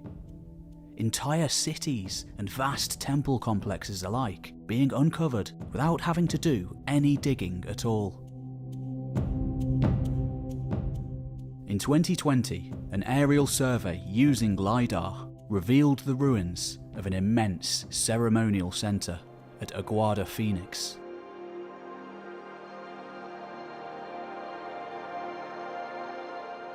Built atop an artificial plateau, 1,400 metres long and about 15 metres in height, with 9 causeways jutting out from it in all directions. Having been built between around 1000 and 800 BC, it is the oldest monumental Maya construction ever discovered, and paradoxically, one of the largest. Its existence calls into question the theory that Maya civilization developed slowly over several centuries. Generally, when archaeologists and historians speak of Maya civilization, they mean complex society, referring essentially to urban development. Markers of complex society include significant expansion of population and trade networks, intensive agriculture, craft specialization, record-keeping systems, large-scale public works, carved monuments, and unmistakable evidence of organized warfare. In the early 1st millennium BC, all of these emerge. Within just a few centuries, far surpassing the society of the Olmecs in terms of size, complexity, and sheer grandeur.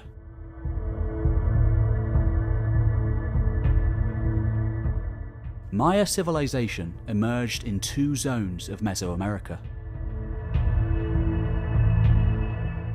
The southern Maya area along the Pacific coast and highlands, and shortly thereafter, the Maya lowlands in the north. Although these regions are separated by geographical distance and obstacles, clearly shown by the multitudes of different Maya languages and dialects, interaction between the regions spurred on their growth and development, bringing in goods and ideas from far-off lands. This process of the transference of goods and ideas, far from unique in the world, began in the Middle Pre-Classic period, between 1000 and 400 BC, when certain individuals, through a variety of opportunities, were able to acquire resources others did not have access to, thus leading, just like in the ancient Near East, China and Africa alike, to social stratification and political control by a ruling class. Gradually growing in power until they were considered divine.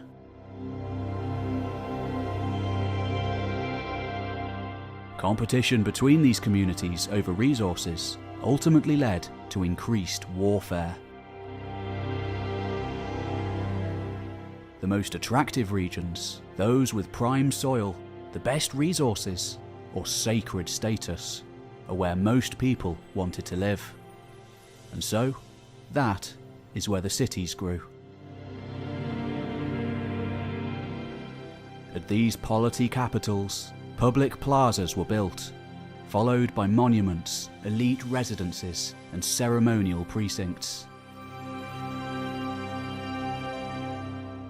This is where the rulers had their power bases, and were the centres of religious, economic, and funerary activities. Until recently, the largest known architecture of the Middle Pre-Classic was seen at places like La Blanca and Chalchuapa in the southern area. Los Mangeles is a site where examples of early tombs can be found.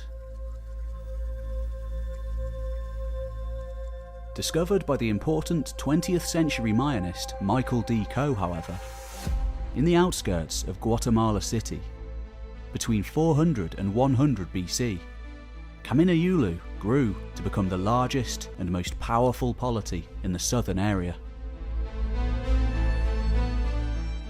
controlling the jade and obsidian trade, a huge site that once covered over 5 square kilometres, including a number of irrigation canals.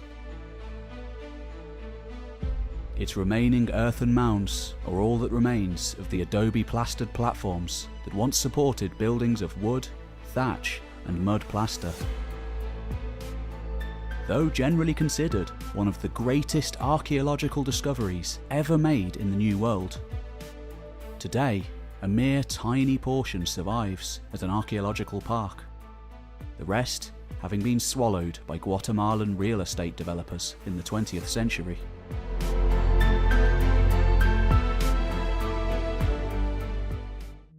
Meanwhile, great developments were happening out in the Sea of Trees of the Petén lowlands, where later Calakmul would arise. First, at the city of Nakbé, considered one of the earliest of all Mayan cities.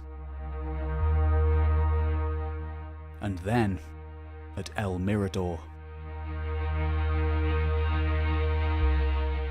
where archaeologist Richard Hansen has worked for decades. Here, immense architecture dominated.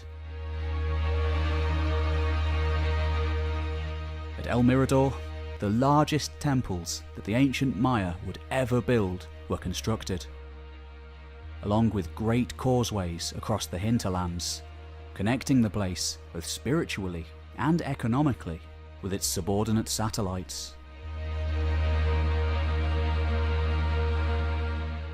The western group of structures at El Mirador is dominated by the massive El Tigre triadic temple, still only partially excavated and little understood, but even larger by its sheer mass is the Ladanta temple in the eastern group. Rising to a height of 70 meters, it is the tallest ancient structure that has been found to date in Mesoamerica, just slightly higher than even the Temple of the Sun at Teotihuacan. Still covered in trees and scrub today, it is considered by many archaeologists to be the largest pyramid in the entire world.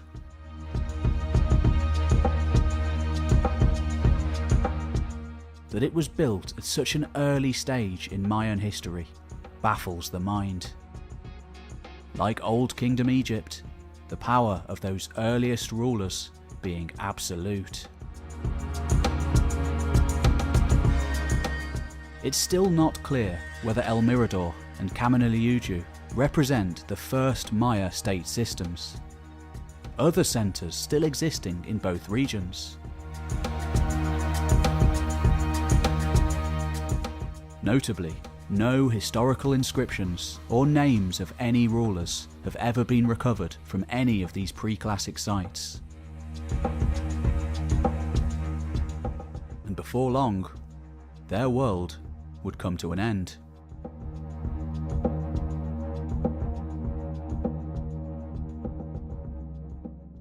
Something happened in the terminal pre-classic that sent Maya civilization into decline.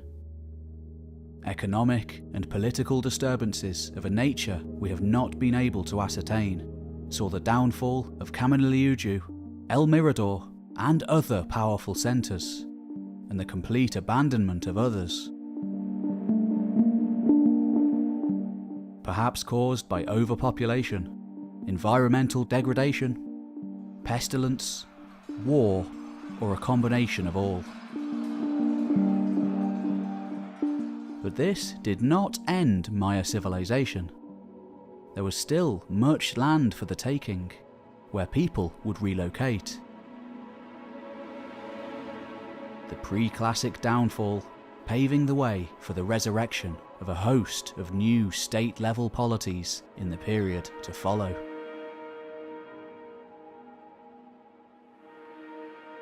And of the people, some went back to the forest. Others moved out to neighbouring centres to begin anew.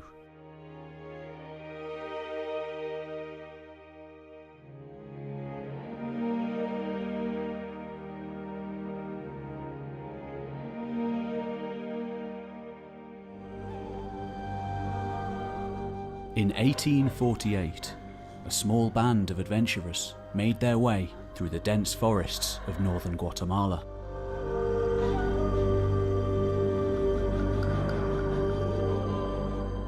Heading north from the remote island settlement of Flores. Based on their names at least, they numbered Mayans amongst their ranks. Their leader, Ambrosio Tut, a Mayan name, was the governor of the town. Though unfortunately, due to an inability to read or write, it is to his companion, Colonel Modesto Mendez, Chief Magistrate of Flores, that we must turn for the story.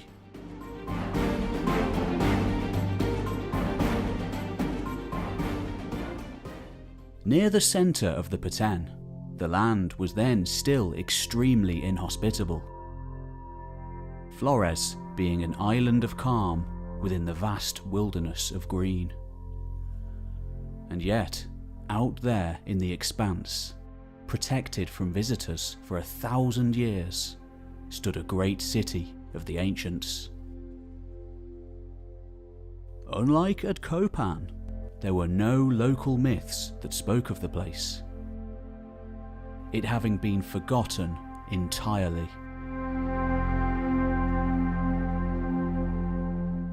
And yet, it was here that perhaps the greatest of all Mayan cities once stood. Nowhere else is there such evidence of the immense pride felt by the city's elites. Confident in the perpetual continuity and celebration of their achievements.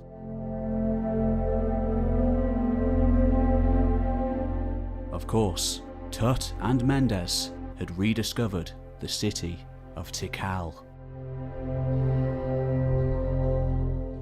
Of all the Mayan cities, this one alone is consistently cited as the foremost, in both size and splendour. Today, Tikal still sprawls for miles and miles around, skyscrapers looming everywhere you look. A super city in a land of metropolises.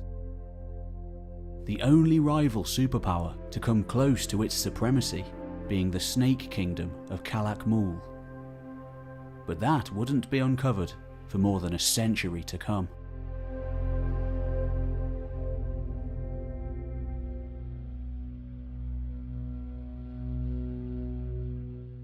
This city was not of the world of El Mirador and Nakbe that came before, but a new one.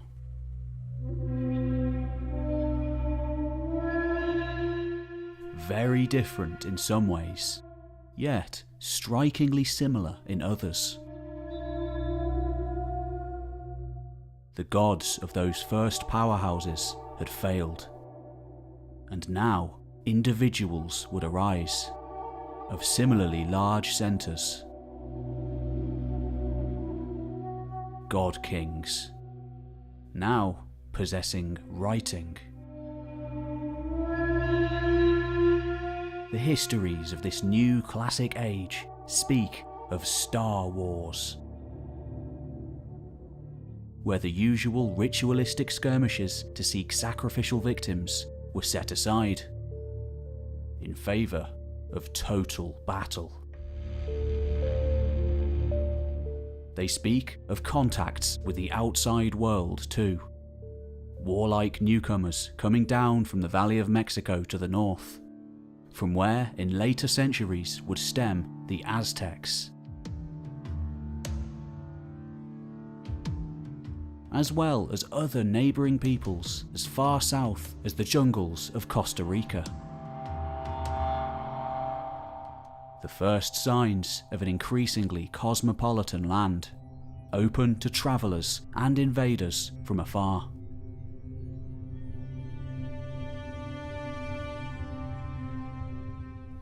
It's possible that references to a great city in the forest, made by a certain priest named Alvarado, lost in the forest for several weeks during the subjugation of Flores in 1696, could have referenced Tikal.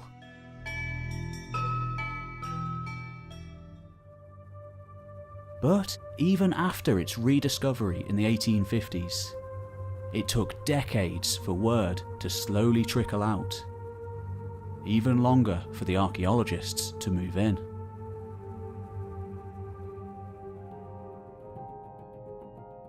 In the early 1880s, British explorer Alfred Maudsley came to investigate the place.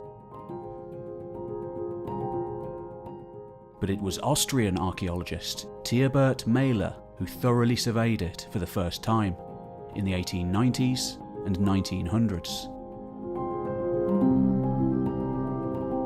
During his expeditions along the eerily unpopulated Usumacinta River,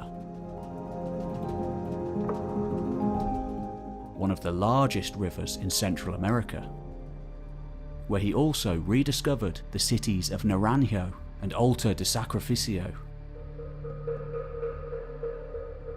By this time, the immense diversity of classic Maya sites had become apparent, like the river port of Yaxchilan, Terrest dos Pilas,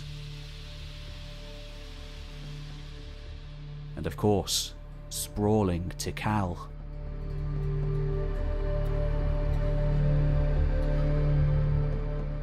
These were the centres of the classic era, the very pinnacle and apogee of Mayan civilization.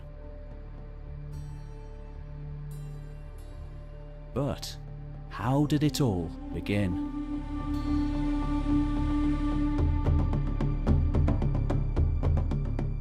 Between around 200 and 600 AD, after a brief hiatus, a great phase of growth took place throughout the Maya world. In the lowlands, following the collapse of El Mirador, a series of powerful independent states emerged. Perhaps because they were freed from domination by that great city of old. A plethora of individual dynasties were now able to increase their own authority, taking complete control of their resources and people, ever fueled by competition with neighbours. One of these states was Tikal, anciently known as Mutul. Today, it is one of the largest and best documented Maya cities, instrumental in our understanding of the early Classic period. And now, thanks to the written inscriptions found on monuments all over the site, we can even tell some of its history.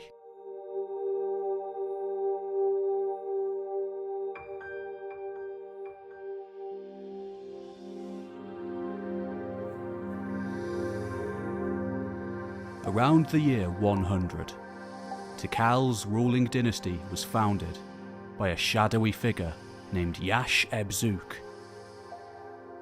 Interestingly, there are indications that he had come to Tikal from Kaminal-Juyu. Just like at Calakmul, home of the Snake Dynasty, where there are some indications of links with El Mirador.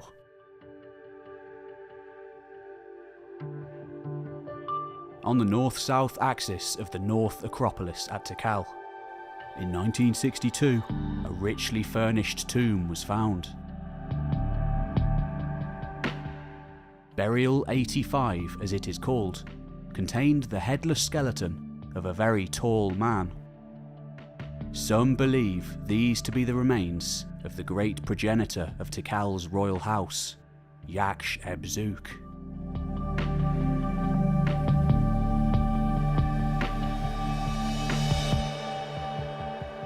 Laid to rest all those centuries ago.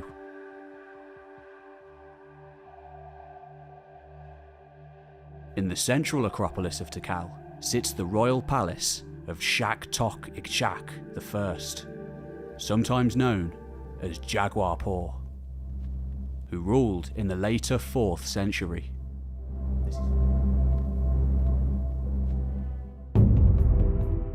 A good example of the architectural style of this period.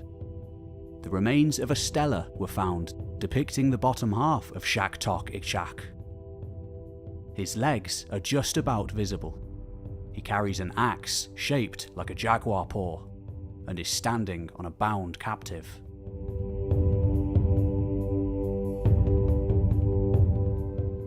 Interestingly, this might be one of the very last orders carried out by the king. For from the north, in the Valley of Mexico, a leviathan approached. The great city of the Mesoamerican world, flexing its muscle. The inscription bears a date corresponding to 376 AD. Just 2 years later, Shak-Tok-Ikshak I was killed in a violent takeover, led by a certain Siaj-Kak, or Fire is Born. A warlord referring to himself as Lord of the West, likely indicating the direction from which he had come.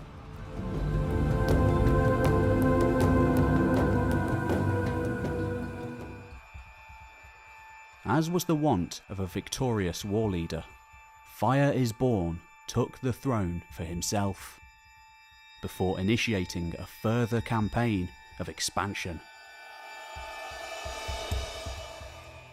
At this time, a central Mexican powerhouse, largest pre-Columbian city the New World had ever seen, was beginning to extend its influence into the Maya area, in an effort to more directly control the trade routes in cacao, cotton, jade, and other commodities.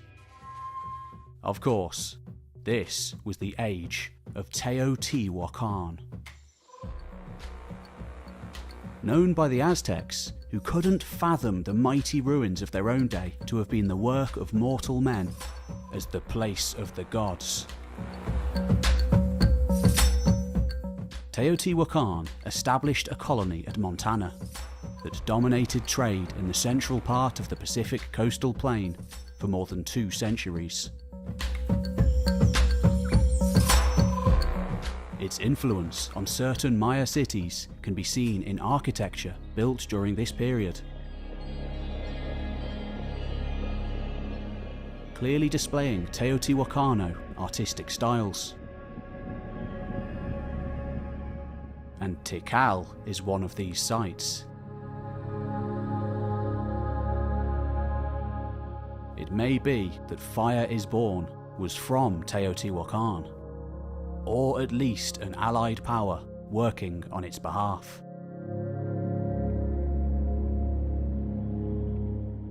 There is a great deal of archaeological evidence to link the Maya world with that great city of the north. For example, a number of specific Mayan merchant quarters in the city have been found.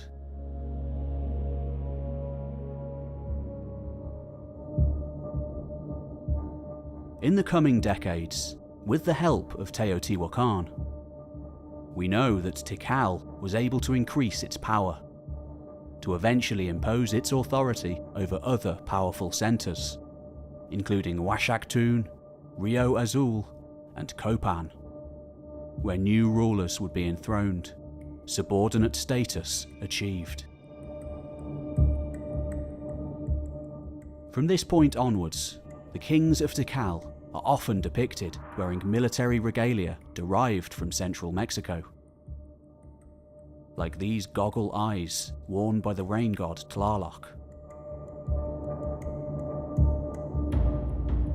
The city solidified its control over other polities through military conquest and royal marriages designed to foment alliance.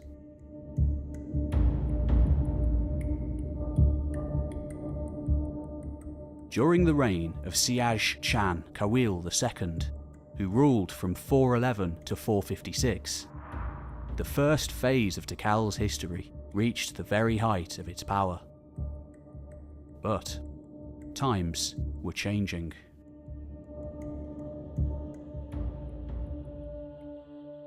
That great king had chose to return to the traditional Maya ways of old, associating himself with the original dynasty founded by Yash-ebzuk some 300 years earlier.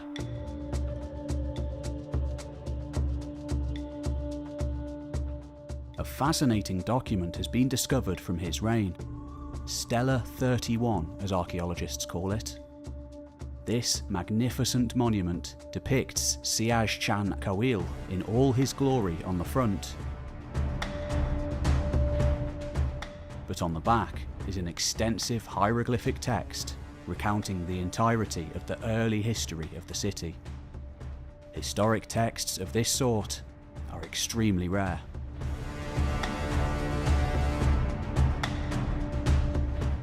Further south, in what is Honduras today, lay another important city from this time, Copan. Evidence suggests that a new polity was established here by Tikal in the early 5th century, seeking to extend its reach into the southern borderlands in order to secure access to valuable resources like jade and obsidian. This lends interesting credence to the story from Palacio's visit in the 16th century, of a great king coming from the north to found the place.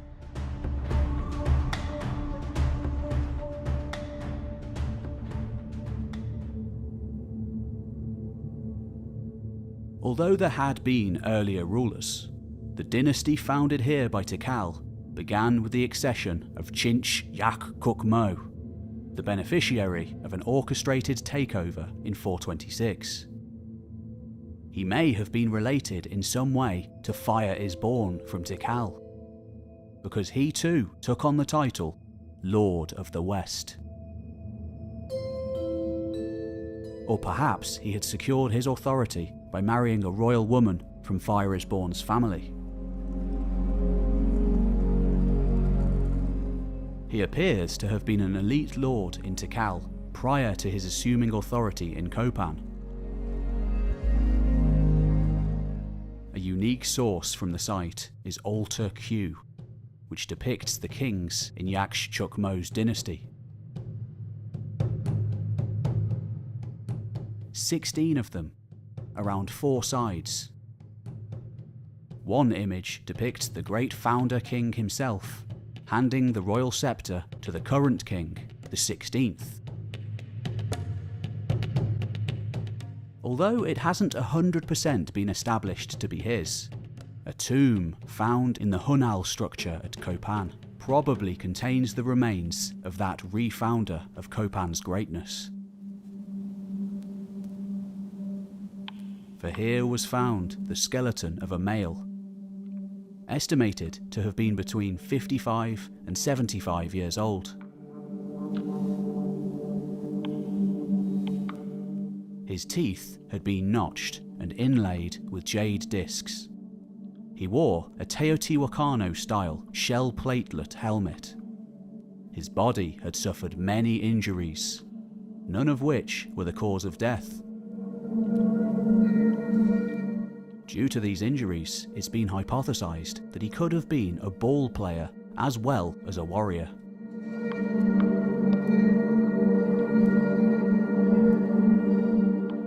After the tomb was sealed, a series of superimposed funerary temples over the years were built on top of it.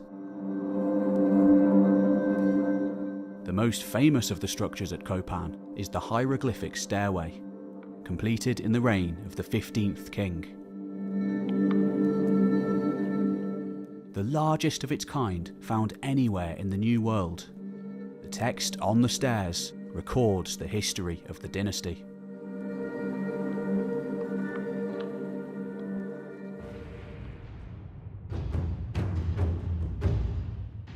To the north, meanwhile, the Khan or Snake dynasty was on the rise. Soon to be the most powerful ruling house in all of Mesoamerica. As we have seen, the Snakes may have had their origin in El Mirador, before moving elsewhere. A vase listing the early rulers of the dynasty refer to a man named Skyraiser.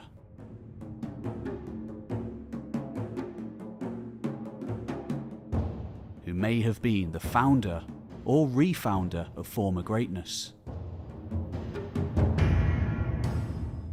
Now centred at Zibanch to the north.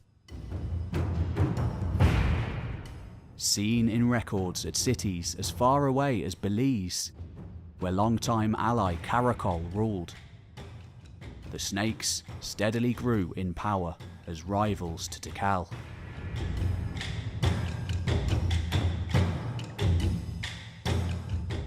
An early monument at Zibanch is the Temple of the Captives. Constructed in 464, it features a hieroglyphic stairway enumerating the captives taken in a battle by Yukshom Chen, king of Zibanch at the time. When Teotihuacan pulled its support for Tikal and other Mayan cities in the 6th century, ultimately collapsing entirely before long in a maelstrom of violence. The Snakes had the perfect opportunity to capitalise on Tikal's weakness.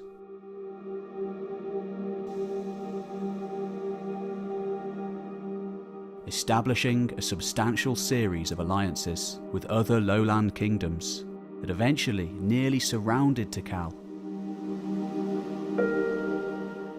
On April 29th, 562, Zibanch's king, Sky Witness, accompanied by forces from Caracol, Naranjo and Holmul, crushed Tikal in a decisive battle.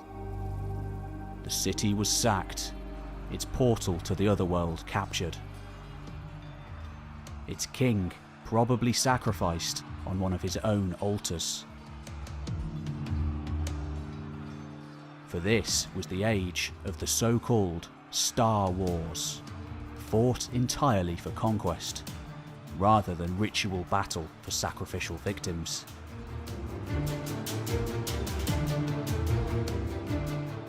Sky Witness's tomb can be found in the Temple of the Cormorants at Zibanch.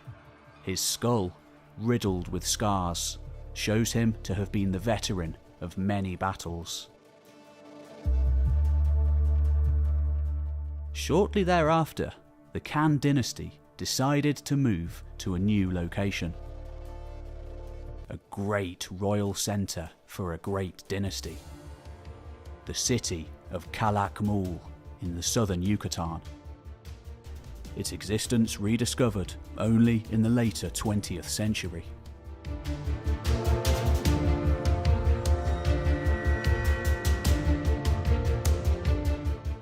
For the next century, this place would be the dominant power in the region, growing to an immense size. Its allies too growing mighty in the wake of Tikal's collapse.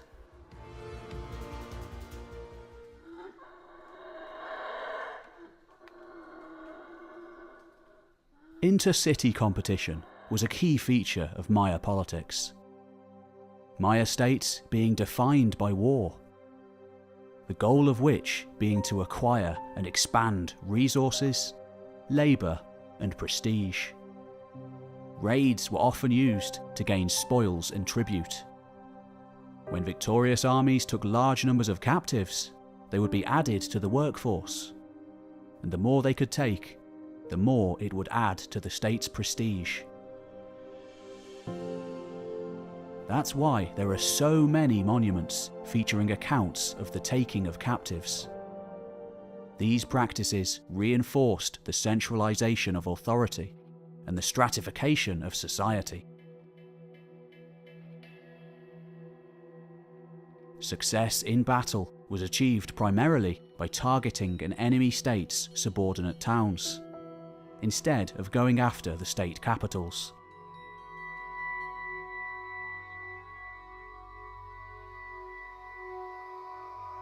But as time went on and various powers attempted to outdo each other, the size and intensity of the wars could not help but increase.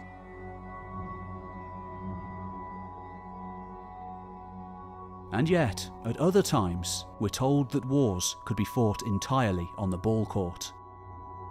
Representatives of rival powers playing for the continued prosperity of their cities. Major encounters were usually led by the king himself, he being carried around on an elaborate palanquin, flanked by effigies of patron gods. If an army could capture one of the effigies of the enemy's patron deities, it was considered a noteworthy accomplishment. In most cases, the capture of an enemy king himself would not even be attempted. But in the more momentous battles, the so-called Star Wars or Star Shell Wars, when both kings were present and the objective was to conquer the other state completely, the taking of the other side's ruler and capital city was necessary.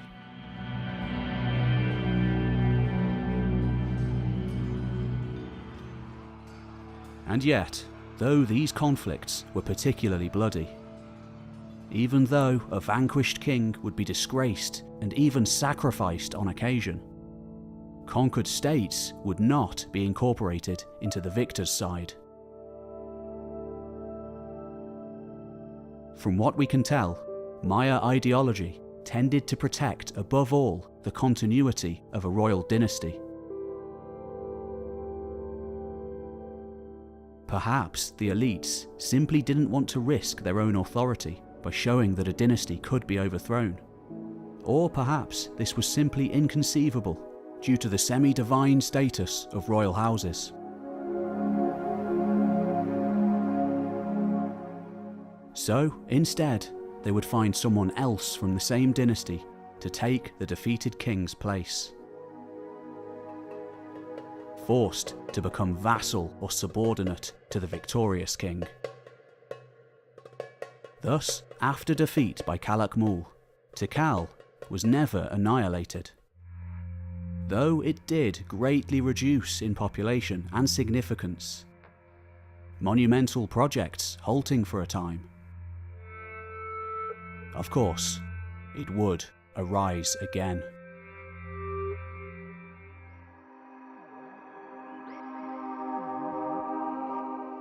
Calakmul's power reached its apogee during the reign of Yuknum the Great, ruling between 636 and about 686. Accomplished by a string of victories against Tikal and its allies, extending the influence of the city farther than it had ever been. But Tikal was not out yet. Beginning in the reign of Jashur Chan Kawil, who took the throne in 682, Tikal began to renew its power and its prestige through a program of cultural revitalization, with an emphasis on the glories of the past. Finally, in 695, Jashur Chan Kawil marched his forces against the snake ruler, Yuknum Yichak.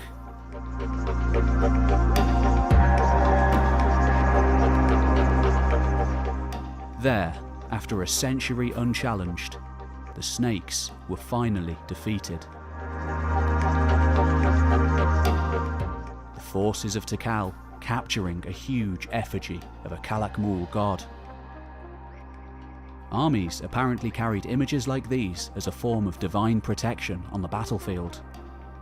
And if an enemy could capture one, it was considered a major trophy and a religious victory.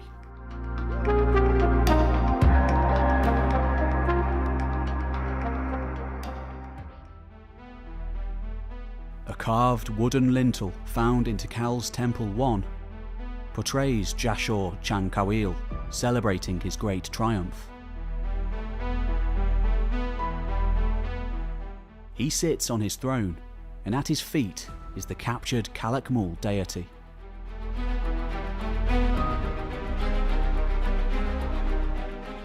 The remains of a stucco panel on one of Tikal's buildings, structure 5D57, shows the great king Jashur Chankawil with a bound captive before him. Before they were sacrificed in Tikal, the unfortunate Calakmul prisoners of war from this battle were put on display for all to see. A clear indication of the changing fortunes of the city. Although it was Jashur Chankawil who started the process of restoring Tikal's fortunes, it was his son who finished the job. In 736, 2 years after taking the throne, he again defeated Calakmul in a major battle. With the Snake Kingdom reeling, he followed up the victory with a series of defeats over Calakmul's allies, breaking up the confederation.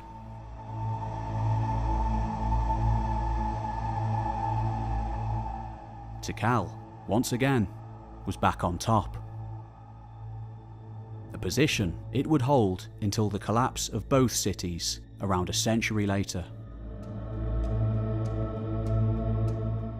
This final phase of the classic era was when many of the greatest and most elaborate temples were built. A final grandeur before the fall.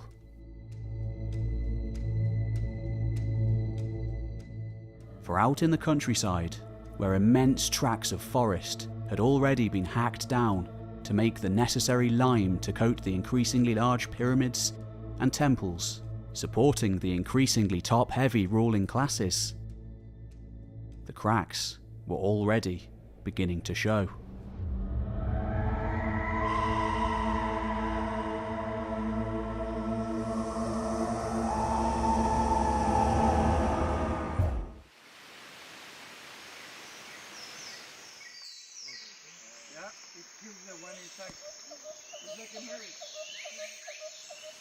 In the jungles of Chiapas, howler monkeys scream.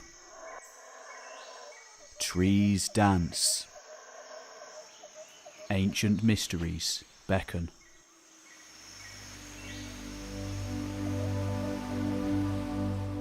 In 1746, Father Antonio de Solis arrived here with his brothers, their wives, and a whole tribe of sons, daughters, and nephews, seeking land to cultivate and a new beginning. As they began to roam around their new forest home at the far southern edge of Mexico, out in the tree line, they began to find ruined houses. Built of stone, long since covered over in dense vegetation. Some ripped asunder by massive vines.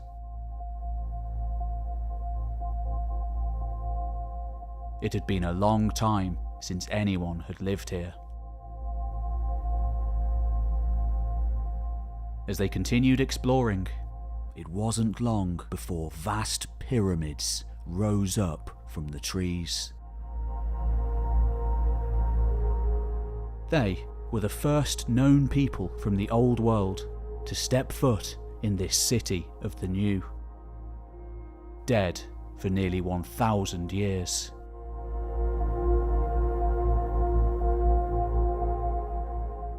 As word slowly trickled out about Palenque, 3 official government expeditions were dispatched between 1784 and 1807.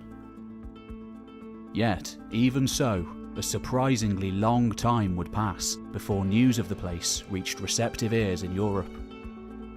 Communications with the outside world then still moving along at a glacial pace. The forest and the deeply conservative Spanish colonial administration holding all in its embrace. Some 200 years would pass before intense, modern archaeological investigations would begin. This time carried out not by a European or an American, but a Mexican.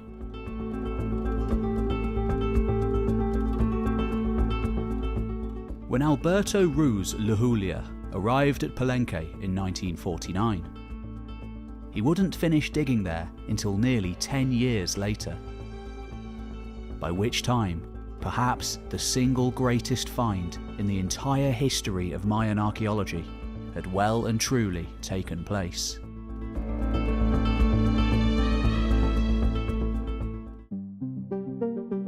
It all began with the clearing of the undergrowth around the large monumental structure known as the Temple of the Inscriptions. Noticing that the lower wall did not in fact end at ground level, Lujulia and his team began to dig under the valley floor, eventually getting down several meters to a stone opening and vaulted staircase. Due to piles of rubble filling the gap, excavations would have to wait until the beginning of the 4th season in 1952.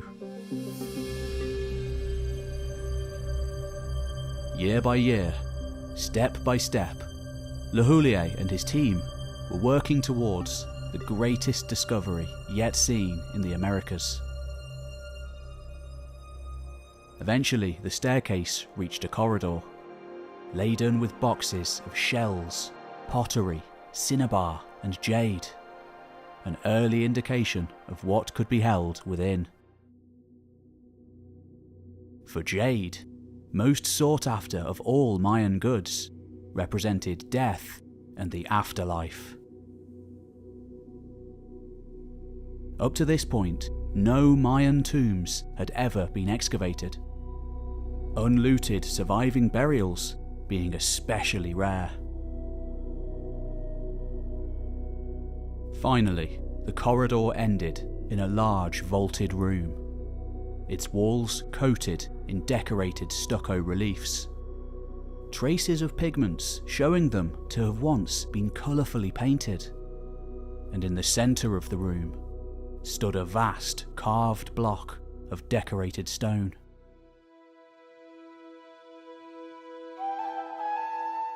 An ornate slab now famous around the world. Any resemblance to aliens, of course, is just a coincidence. Upon removing the slab, to the team's great joy, a skeleton was found within, face covered in an ornate death mask of jade, eyes of shell and obsidian, his body adorned with all matter of pendants, diadems, rings, bracelets, ear and neck ornaments, all crafted of jade, the most precious material in the Maya world, symbolic of life, death and immortality.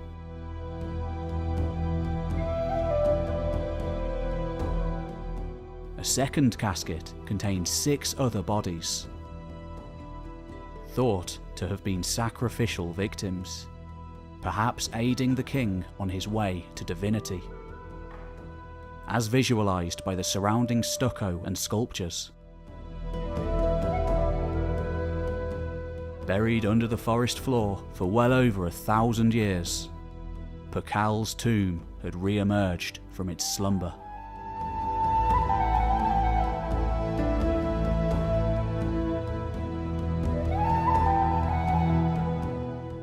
It's difficult to overstate the importance of the discovery of that long-deceased king, ultimately changing everything in Maya studies.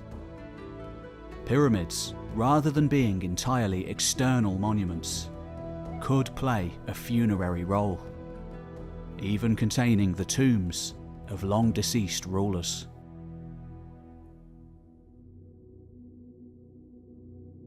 And in Pakal's case, when eventually his story could be told, he'd become the most famous Maya ruler of them all. Coming to power at the age of just 12, Pakal resided over an extraordinary era for Palenque. Waging wars and politicking with other powerhouses of the region, like Piedras Negras and Tonina, and engaging in a massive series of construction projects during his lengthy reign. Some of the most impressive the Maya ever built. And yet, no matter how extraordinary, Pakal was just one of a long tradition of dynasts to rule over this influential kingdom. Because, just like in much of the rest of the world, the most important social and political entity in Maya society was the ruling house.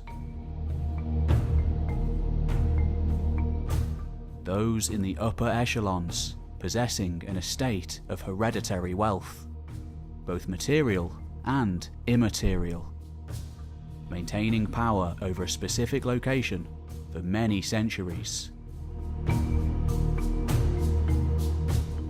Often the entire lifetime of a city. These houses were defined by common origins, kinship, marriage alliances, religious beliefs, and the desire to keep power and status restricted to their group.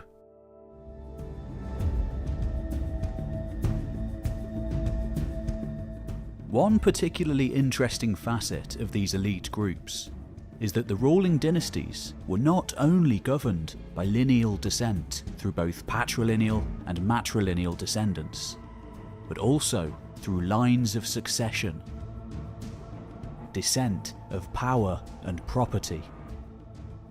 In other words, a ruler might not be tied to the ancestral founder of a dynasty genealogically, but simply through inheritance.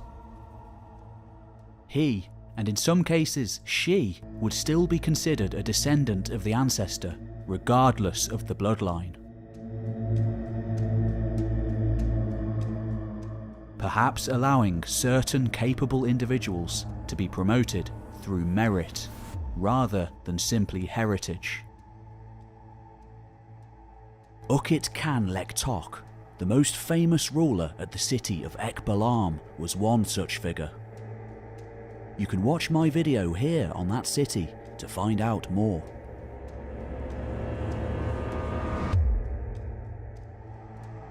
Nevertheless, the position of monarch still tended to be exclusively reserved for members of the ruling house, each identified by a specific emblem glyph.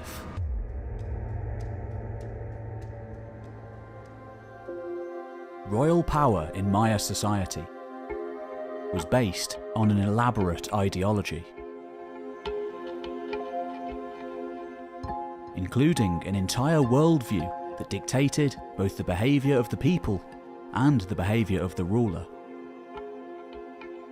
First of all, the Maya king's legitimacy was owed to superior military prowess.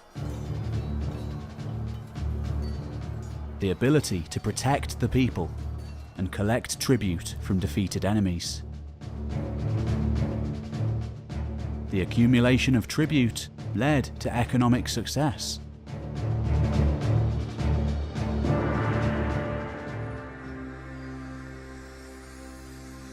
We don't know exactly how much kings managed the production and distribution of food and other necessities of life, but we know that they did manage the production and trade of prestige goods.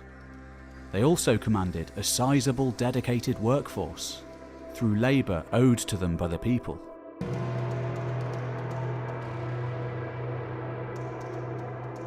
Of course, these rulers tended to monopolise the wealth. Most easily shown in the sumptuous palaces that they built and resided in. Isolated from the rest of the people. The actual physical differences between elites and commoners are often profound too, being seen in the archaeological record by height differences, showing clear disparities between the protein-rich foods that only the elites had access to, and the ever so slightly malnourished everybody else.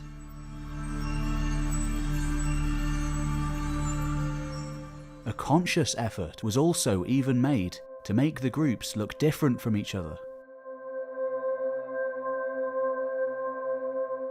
Elites using cranial deformation to make themselves stand out as a people apart, touched by the divine.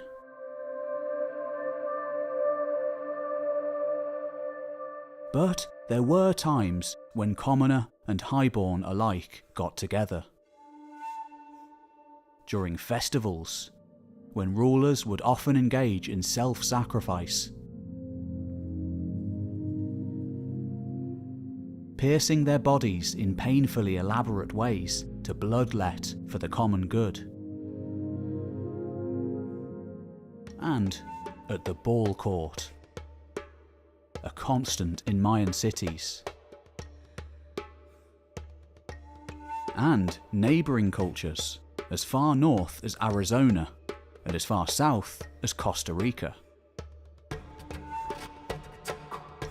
where similarly ritualistic games and displays were played out, likely for all to see.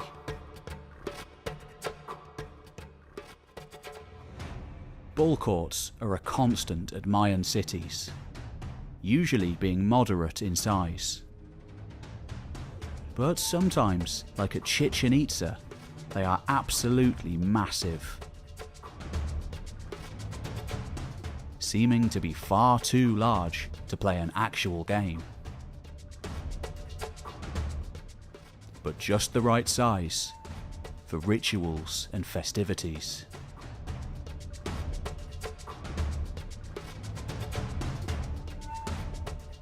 Pok to Pok, the oldest ball game in the world, a version of which was played in the 2nd millennium BC, is still played today in many areas of Mexico. And Guatemala has a national team. While the rules have varied over time and space, on a basic level, it hasn't changed much. A team game with the aim being to get the rubber ball into the hoop, using only the hip to do so. And yet, far more than just a game to those watching. This was a ritual of life and death, perhaps representing certain elements of religion and the birth and the continuation of the universe.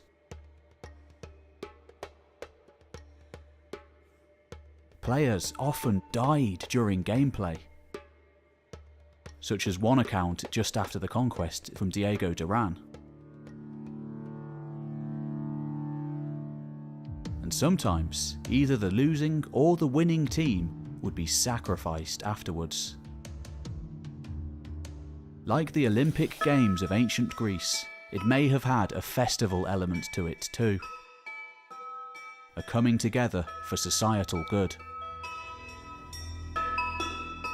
And the people who'd be at those games, looking on, seeking patronage perhaps, were the commoners as well as the elite.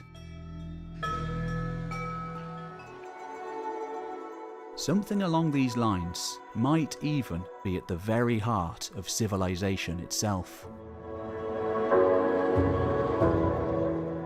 The goings-on at places like Poverty Point in the US and ancient henges in Neolithic Europe might not have been too dissimilar.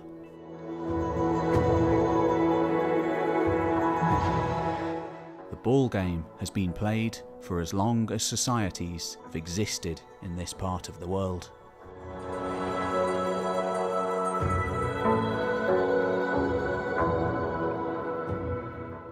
As we have seen, the Maya were never unified politically into a single state. Their world was organised into a system of independent kingdoms, some large and some small. Over a span of 2,000 years, from about 600 BC to 1500 AD, many Maya polities rose and fell. Some survived several centuries, others for much longer. The city of Lamani was able to survive for 2,000 years. But such success was a rarity. Each Maya polity had a capital city, and usually some dependencies, forming a multi-tiered hierarchy of administrative centres. The closer to the capital that a centre was, the higher it ranked. Because power was defined by territorial extent, the more settlements under the capital's control, the more formidable it would be.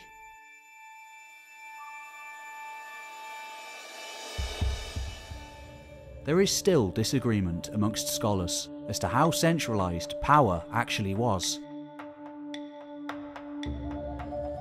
But it would seem that, like the early Greek polis and the Italian city-states of the Renaissance, there was diversity in organisation, political and societal structure.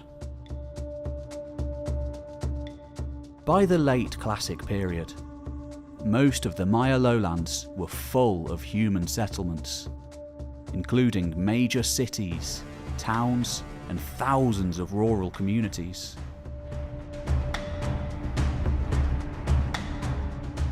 The highest concentration of populations tended to be near water and at the best agricultural land. Often coming in the form of cenotes, natural sinkholes in the ground, and less commonly by the side of rivers, which are non-existent in the northern region.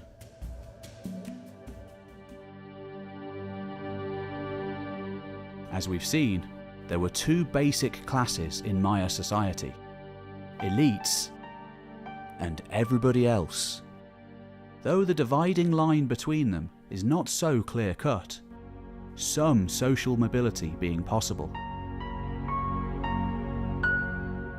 The groups were differentiated by how much access they had to resources, often seen in where their residences were located, or how they were buried upon death.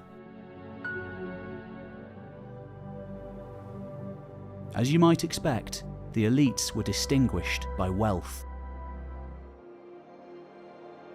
which they were entitled to primarily by inheritance, rank, or marriage. The elites tended to live near the city centres, which contained the temples, palaces, ball courts, and other public buildings,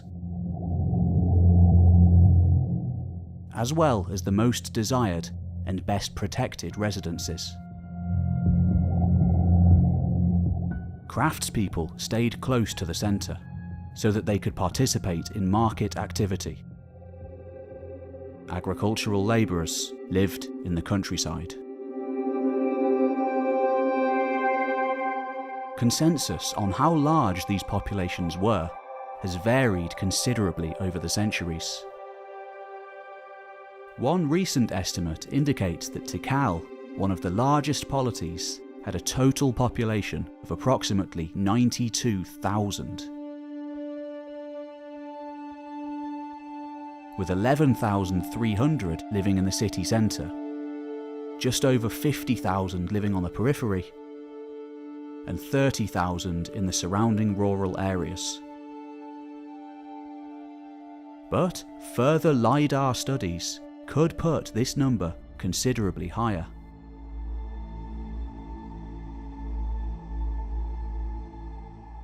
Maya trade existed on the local, regional and long-distance levels. Diversity in the environment and in the culture, leading people to develop their own unique craft and product specializations, thus encouraging the growth of trade networks to distribute goods, resources and services. Maya products that were traded over long distances, that is, to various neighbouring portions of Central America, included agricultural products, basketry, dyes and pigments, condiments, pottery and textiles. These are items that all of the Maya traded, but each had their own local characteristics. The lowlands specialised in cotton, chert, lime, salt, tobacco, cacao, opal and jaguar pelts. The highlands specialised in grinding stones, obsidian, volcanic ash, cinnabar, jadeite, pyrite and serpentine. The coastal areas, meanwhile, specialised in things like balsam, sugar, fish, shells, shark teeth and tortoise shells. Although it is difficult to determine from the archaeological record alone, it appears that a merchant class had developed by the Classic period. Professional peddlers and itinerant traders. And no doubt, other members of society too engaged in trading activities on a part-time basis. As in the rest of the world, trade networks were not only a conduit for goods, but also for people and ideas. Towns, cities and countryside areas were interlinked by elaborate causeways, known as Sakbe, or White Roads.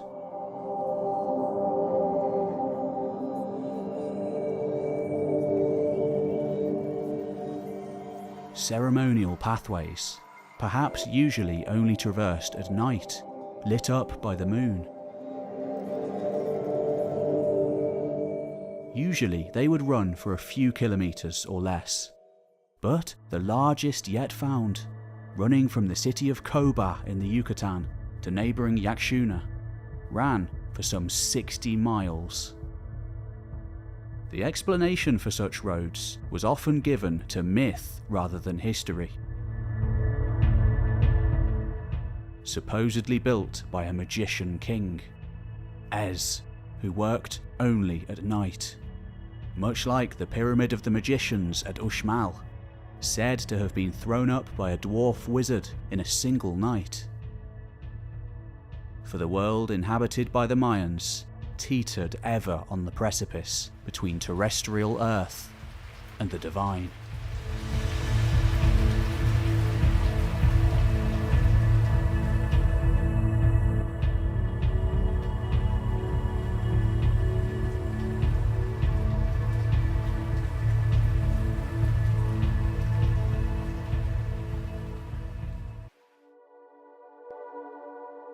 In 1525, victorious from his conquest of the Aztec Empire, Hernán Cortés moved south with an elite force of warriors.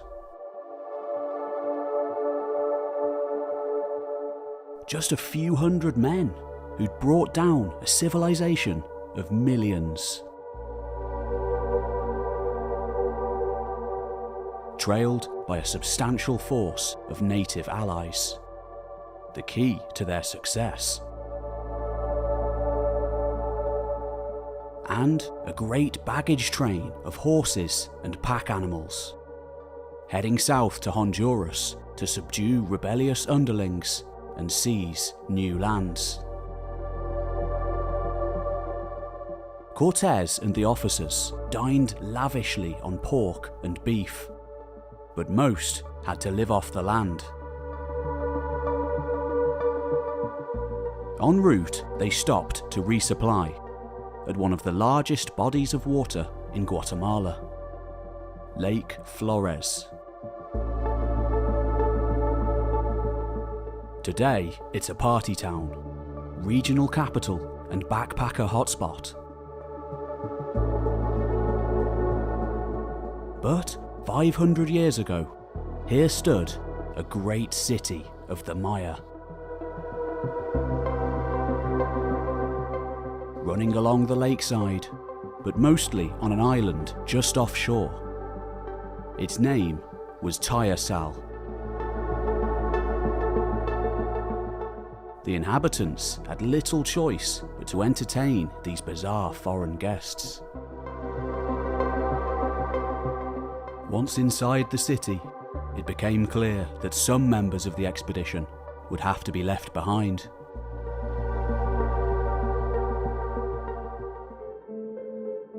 Cortez's horse, Morcillo, veteran of countless battles, ever by his side since landing in Mexico 6 years earlier, could go on no longer. The prize Cordoba stallion had reached the end of his journey. Reluctant to kill his old friend, in a bout of uncharacteristic sentimentality, the dour conquistador asked his hosts if he could leave him in their care. Never having seen such a creature before, the citizens enthusiastically accepted. And when the Spaniards moved on, Morcillo was treated with the utmost respect. Fed on a diet reserved only for the highest echelons of society. Unfortunately for the horse, stranded in an alien world, that diet consisted entirely of turkeys and flowers.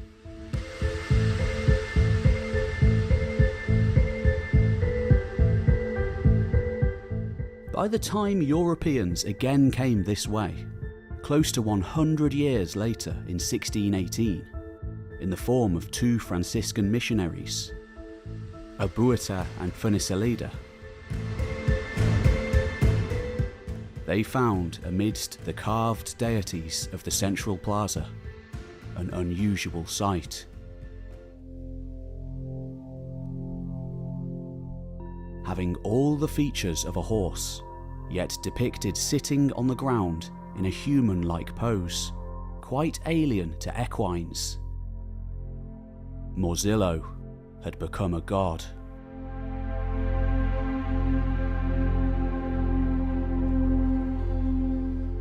They named him Jimin Chan, meaning tapir rain god. And it seems he'd become one of the primary deities of the city.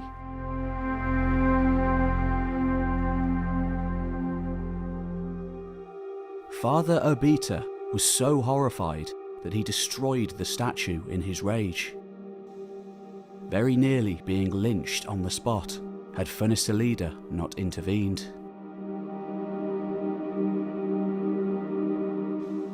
In 1622, another priest, Father Delgado, and his men were enthusiastically and joyfully accepted into the city, ushered ever onwards to the central plaza, where their hearts were torn out for all to see. Only in 1692 would the city finally be subdued, the last Maya kingdom to submit to conversion. By which time we're told that the Itza overlords of the lake ruled with an iron grip, apparently killing any men who surpassed 50 in age, for fear of them becoming wizards.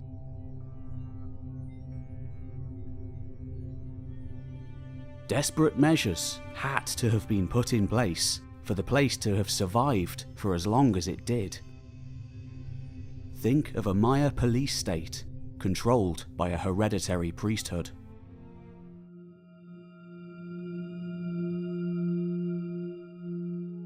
Following the fall of the city, the Spaniards spent 9 hours smashing idols.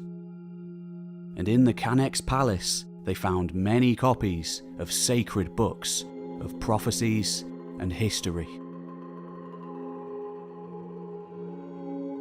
What became of them is unknown, with some arguing that this could have been the origins of the codices now found in Europe, at Dresden and in Paris. Though, in all likelihood, most, if not all, were probably destroyed.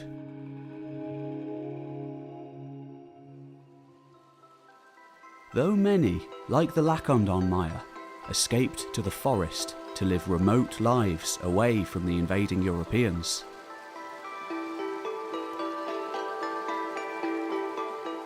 the last independent city had come to an end, and with it, perhaps the greatest of the post-classic kingdoms, that of the Itza, who'd once ruled far-off Chichen Itza.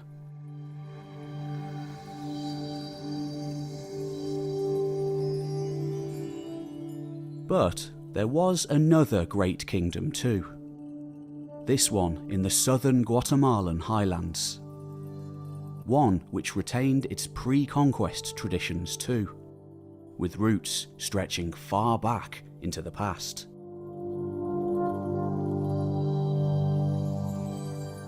We know them as the Quiche, and unlike almost all other Mayan regions, some of their holy books survive to the present. Today, the Quiche number close to 1 million. They occupy most of the territory of their former kingdom still, and it is thanks to them that the Maya creation story remains alive, providing an unprecedented window into the pre-Columbian Mayan world.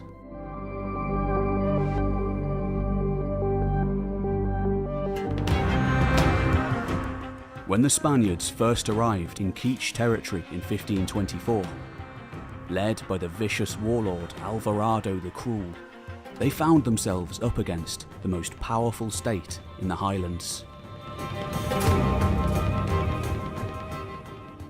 Following the fall of Chichen Itza some 500 years earlier, 2 successor states of sorts had arisen. Tributary powers ruling over their neighbours with an iron grip. All worshippers of the plumed serpent, a warrior god revered by many during those difficult days. In the north, Mayapan had been a great power in its own right, though ultimately defeated by a coalition of its subjects in the middle of the 15th century. One of its ruling houses would go on to found Tayasal. The other kingdom in the south survived all the way up until the Spanish conquest. This is what Alvarado came up against in 1524.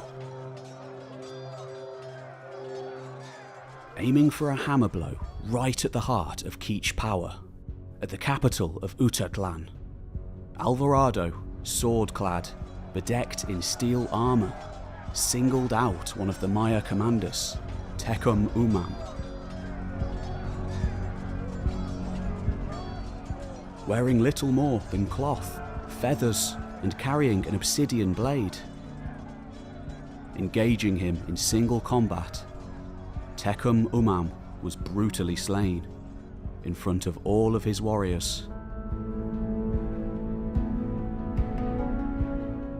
After more vicious fighting, outgunned, overwhelmed, and awed by the Spanish weapons, the city fell, and Christianity arrived.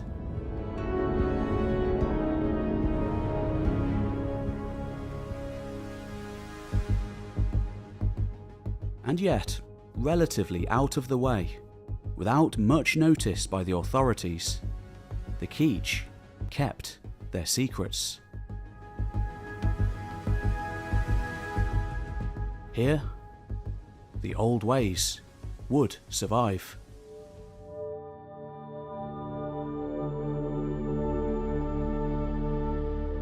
By 1701, when a local parish priest named Ximenes was inducted into the inner circle of the Keech leadership, he was shown a remarkable book.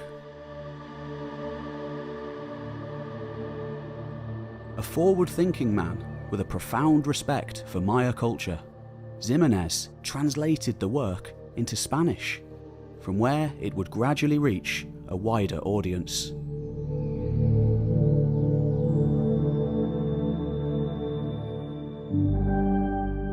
For hundreds of years, in times of uncertainty, the ruling families of the Highlands had consulted this book in order to make sense of the world, consisting of the wisdom of the ancestors. They knew it as the Council Book, or the Popol Vuh. According to legend, the work had been given to them on a pilgrimage down to the far-off Atlantic shore. Some called it the light that came from beside the sea, others the dawn of life, and some our place in the shadows. The work is intense, a heavy-going masterpiece of mythology, epic poem of over 9,000 lines. To rival the Iliad and the Rig Veda, it is generally considered the greatest surviving work of Mayan literature.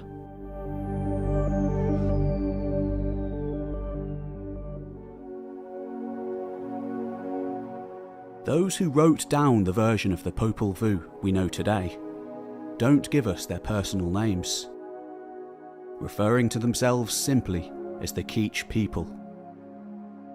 But we do know that the work dates from the post-conquest period, created in secret using the alphabet of the conquerors.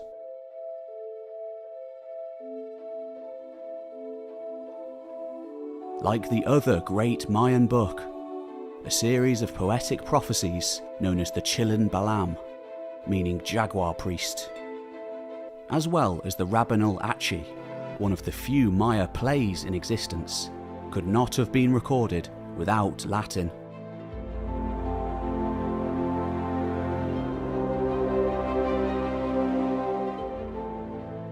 Likely written and composed by the great lords of the Keech people.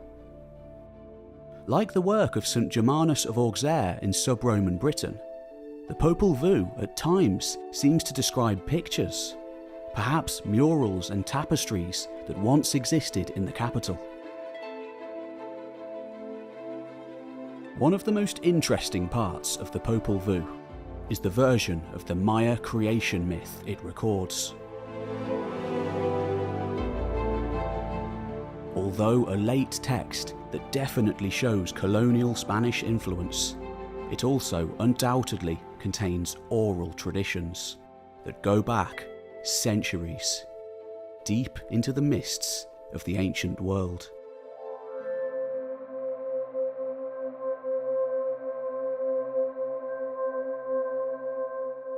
In the beginning, the creator gods fashioned several worlds before the present. But each experiment proved unsuccessful, the created beings having to be destroyed. The chief protagonists of our story are the mythical hero twins, Hunahpu and Xiblanca.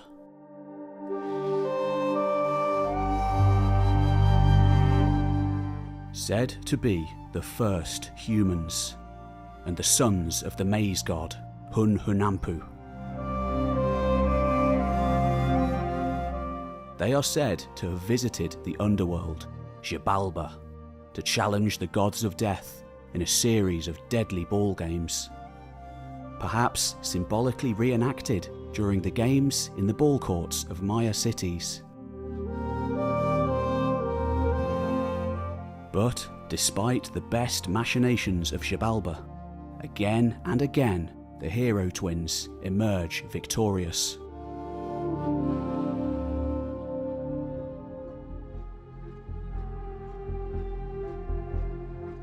Finally, to escape the gods of death, having exhausted every other option, the twins sacrifice themselves by leaping into a pit of fire.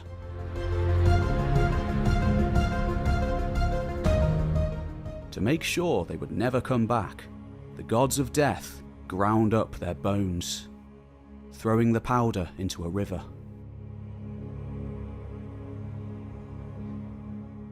But in those waters, the hero twins were resurrected.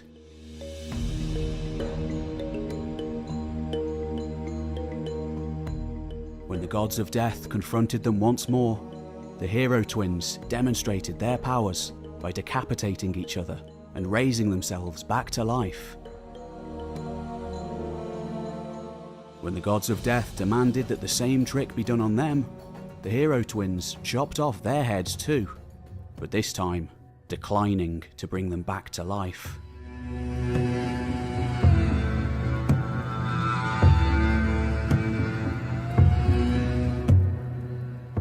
The hero twins are identified with the Sun and Venus, heavenly bodies that reenact their resurrection regularly by setting below the horizon and rising again. The basic concept of resurrection was immensely important to the Maya, intimately linked with the harvesting of maize and the practice of sacrifice.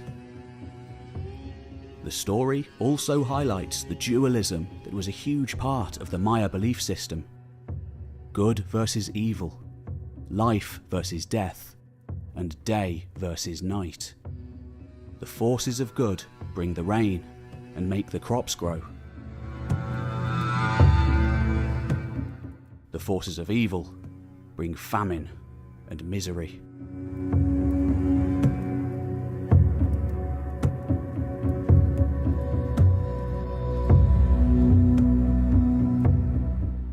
And of course, the Popol Vuh contains just one version of the creation story. Variations of it being found all over the Maya world and at all different times. The Temple of the Cross at Palenque contains one version of the tale, recording the birth of the first gods. First mother and first father in the previous world, and the beginning of the current Baktun cycle or era, precisely dated on August 14th, 3114 BC. The Palenque triad, the three children of the first gods, are said to have been born in 2360 BC. Today, they're simply named God 1, 2, and 3 due to their uncertain identities. It's been proposed that God 2 is Kawil, the lightning god, and God 3 is Kinich Ajor, the god of the sun. God 1 is still unidentified. Kawil is usually depicted with an upturned snout, a serpent leg, and an axe or smoking tube on his forehead. He adorned the scepters of Maya kings, and that is why, like Odin or Zeus, he is often interpreted to be a patron deity of kings. The sun god, Kinich Ajor, is often depicted with crossed eyes, T-shaped upper teeth, and snake-like curls on the corners of his mouth. He too was often associated with rulers. Maybe because they promoted the belief that they were manifestations of the sun deity, also commonly using the name Kinich as a title.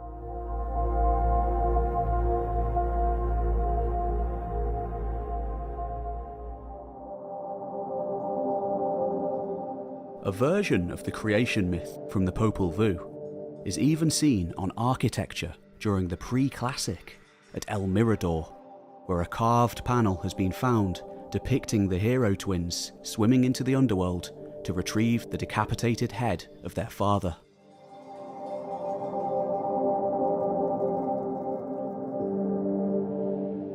Others have also been found in mural form at San Bartolo and a stela at Nakbe, all dating to around 200 BC, some 1700 years before the story was written down, suggesting Maya mythology and religion to have already been well established at this early point in history.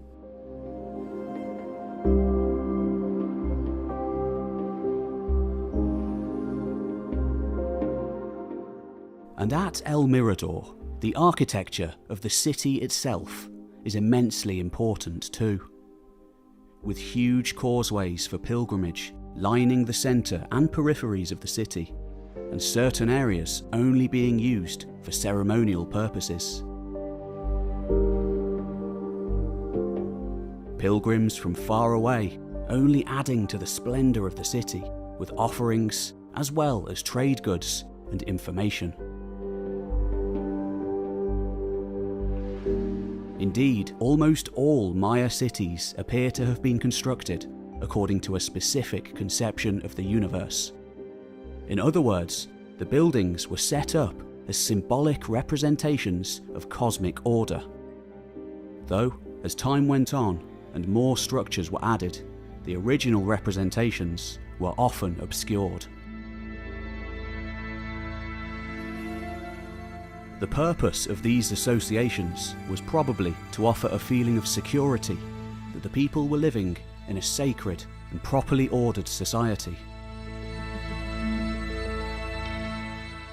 The Maya conception of the world was very different than in today's modern, scientifically oriented societies.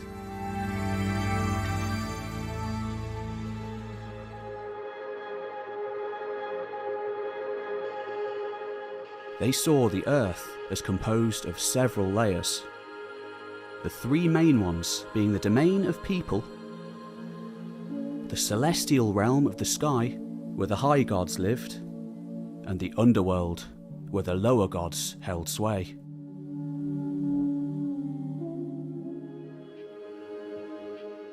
To the Maya, the terrestrial Earth was an ordered realm, very much controlled by otherworldly deities.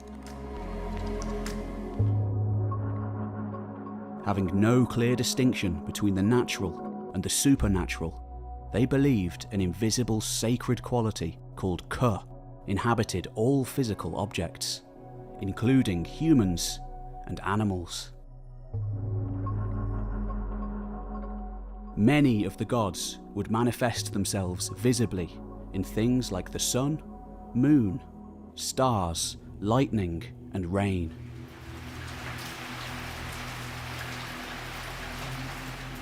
The gods could also take on human or animal form.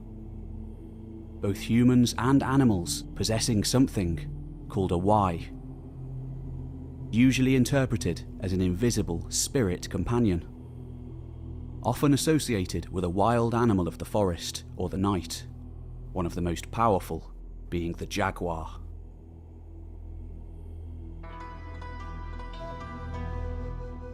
The Y controlled their fate, so that the illness or death of one was reflected in the other. But they also appear to have believed in a life force or a soul, the essence of which existed in human breath. In their art, this is depicted as a scroll leaving their mouths, and sometimes as a flower or carved jade in front of their faces. According to later accounts, written soon after the Spanish conquest, the Maya believed that departed souls went to a place where there was no pain or suffering, and an abundance of food and drink. those who went to this paradise automatically were rulers, priests, those who'd been sacrificed, warriors killed in battle, women who died in childbirth, and those who committed suicide by hanging. The parallels to Christianity are intense, perhaps explaining the confusion between sacrifice and martyrdom in the 16th century, both constituting a so-called good death.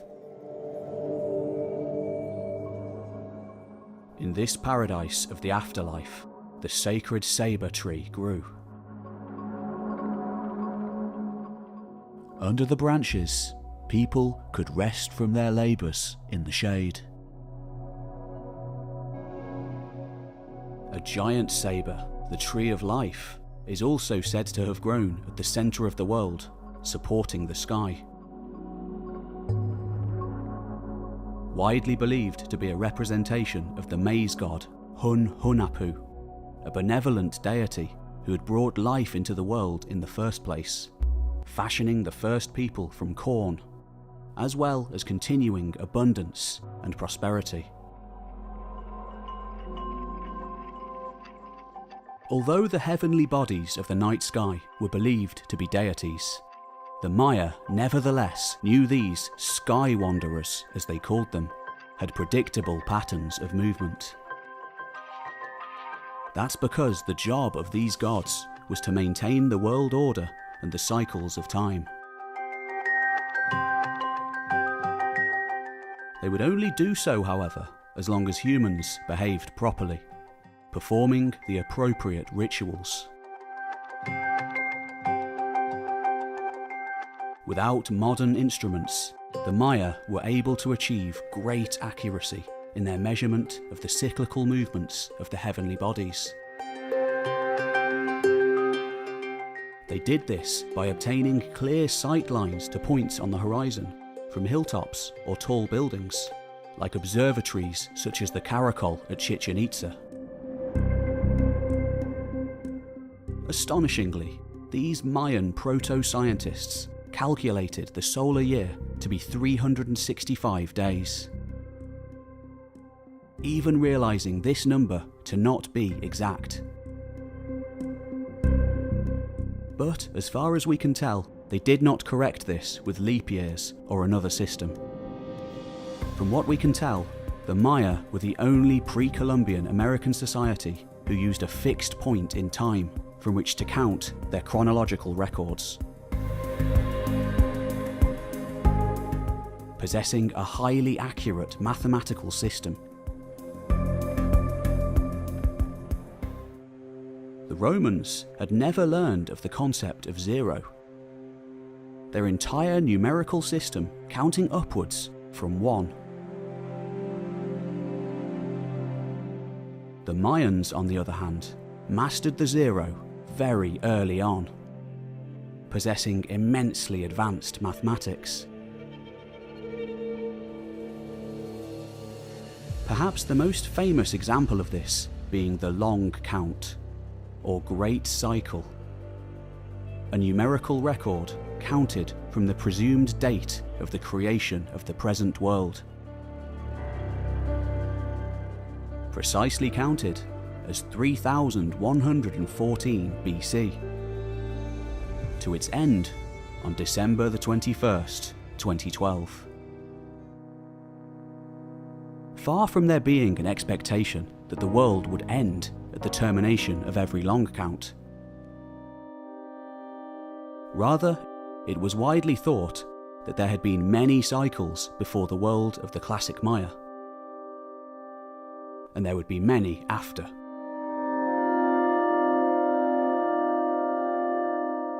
Each one lasting precisely 1,872,000 days. It's a very old system.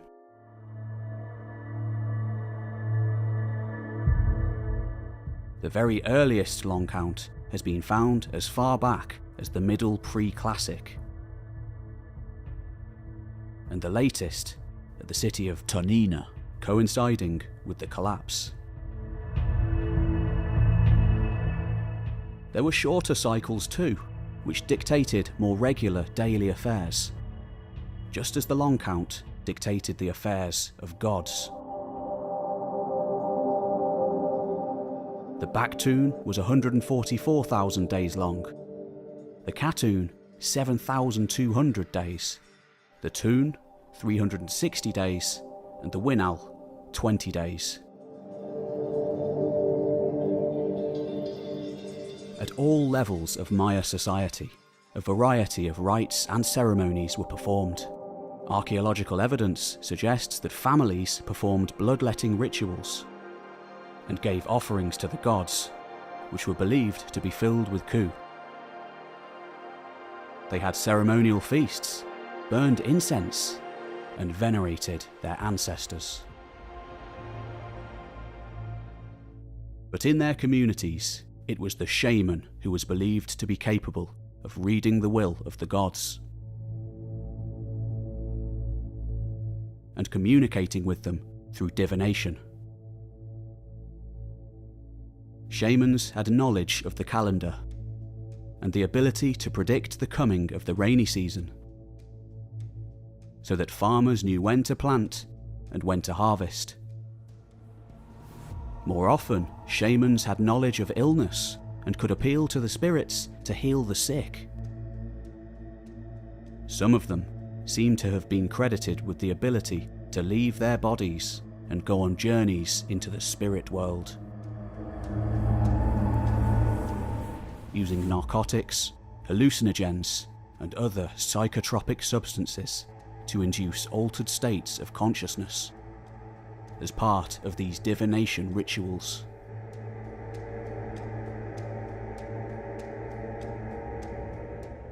These religious practitioners existed long before Maya states,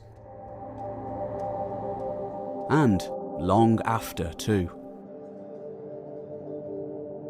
When the states formed, religion became more formalized and structured, and a state-sanctioned priesthood developed. Priests performing rituals now on behalf of the state, while shamans continued their roles as non-elite religious specialists. Priesthoods were self-contained, their members drawn from the nobility. Priests appear to have been literate, and they composed a body of esoteric literature. Codifying and systematizing their knowledge. The rituals that the priests performed for the state included the burning of incense and offerings, sometimes including blood of the priests, and occasionally human sacrifice, and other ceremonies to inspire awe in the people, with music, feasting, and dance. The ruler of the polity was considered the chief of the priests, and would have engaged in many of these ceremonies, including offering his own blood. Royal women did this as well. Blood was important, because it was thought to be a powerful source of ku. And since the greatest ku offering was life itself, ultra-important rituals may well involve human sacrifice. The usual sacrificial victims were prisoners of war. Specifically, those of higher class were favoured. But these types of sacrifices were relatively rare, only taking place on special occasions, such as the inauguration of a new ruler, the dedication of a new temple, or the designation of an heir to the throne. On very special occasions, a captured king might be sacrificed, his killing usually being carried out by ritual decapitation. Human sacrifice seems to have become more popular in the post-classic period, a time of great change and cataclysm as the Maya came under more influence from the people of central Mexico. to reaffirm their supernatural connections during their reigns, and to show that they were personifications of the cycles of time. Kings would perform special rituals at the endings of major periods of the calendar.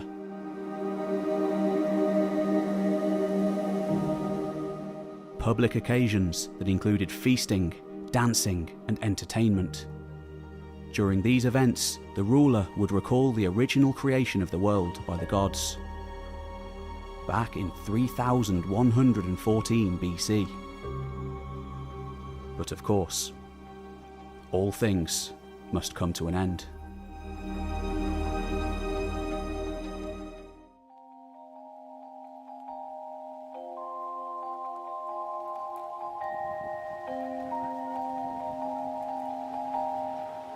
In the year 1502 of our calendar, 25 men and women, packed into an open-air canoe, made their way eastward along the Yucatan coast.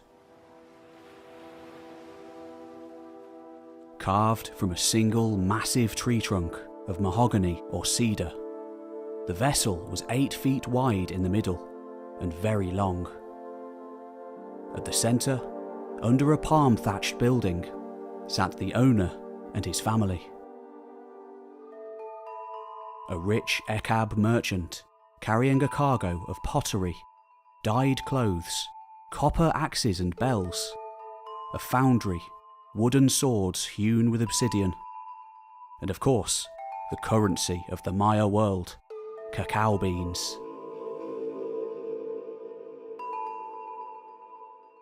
Also in the hold were vital provisions for their lengthy journey: maize bread and maize gruel. For the vessel was bound for distant Honduras and the island of Guanaco. The rowers, paddling in unison for their lives, were slaves.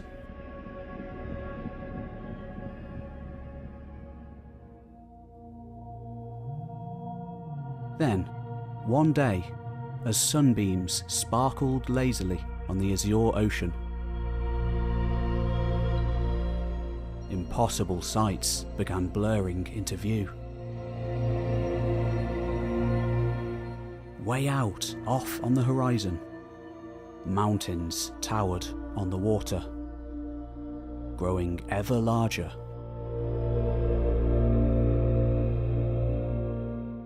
We don't know exactly what happened, but given the utterly alien sight before them, the rowers may well have stopped in their tracks, scarcely believing what they were seeing. For it soon became clear the mountains were ships.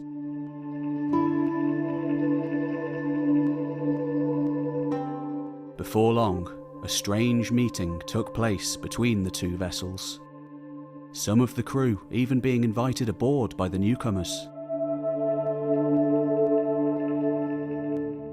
Seeming in a trance, knowing not whether they were dreaming or awake.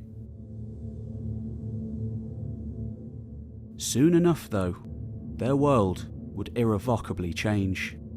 There was no going back now, for this was the flagship of the European explorer, Christopher Columbus, on his 4th voyage to the New World.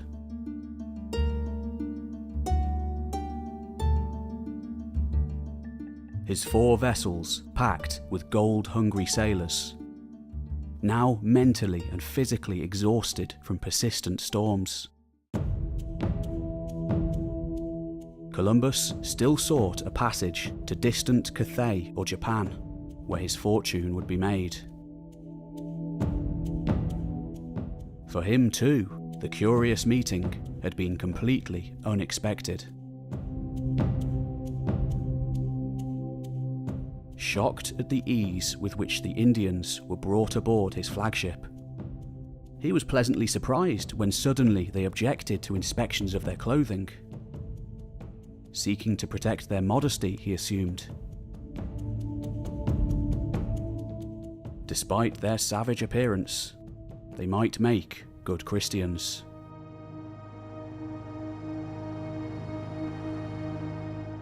indicating that they'd come from the west, where lands of great wealth could be found.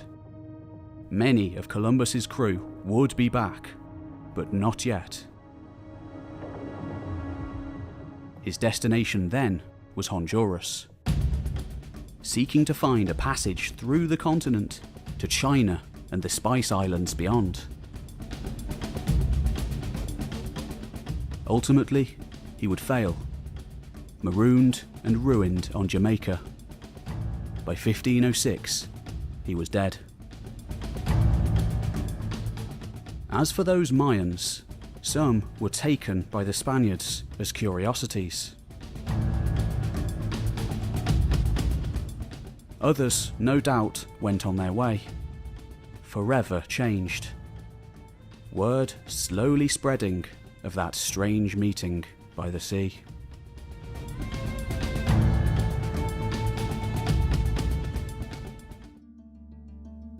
By 1518, several more European ships had travelled in Columbus's wake to the Americas.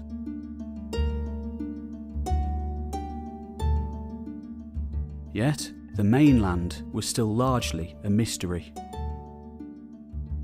Its very existence not yet even fully confirmed. In May of that year, during Juan de Grijalva's voyage, a crew member named Juan Diaz recorded what he saw on the mainland. We followed the shore day and night, and the next day, towards sunset, we perceived a city or town so large that Seville would not have seemed more considerable nor better. We saw there a very large tower. On the shore was a great throng of Indians who bore two standards which they raised and lowered to signal us to approach them. The commander did not wish it.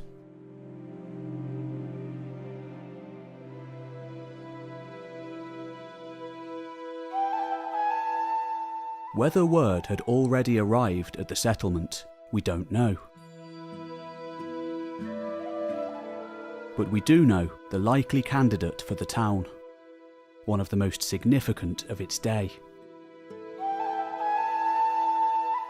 Today, due to its close proximity to Cancun and the major tourist resorts, it's one of the most visited in the 21st century.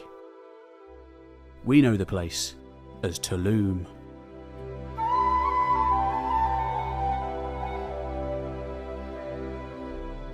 And by that time, when Tulum stretched along the shore, at the height of its majesty, the hinterlands of the Maya world were no longer as important as they had once been.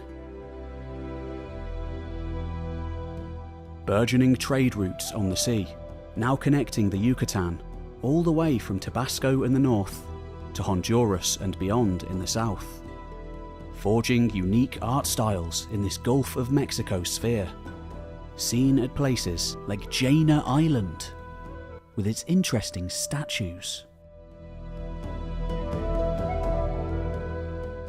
And yet, despite Diaz's description, based on the archaeology, Tulum was small.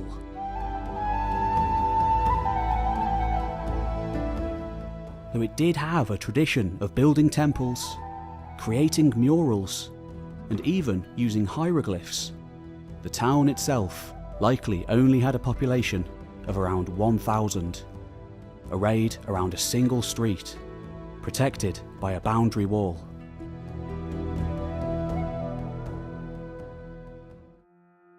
When compared to the colossal majesty of the classic cities, the situation becomes very clear. Not far from Tulum,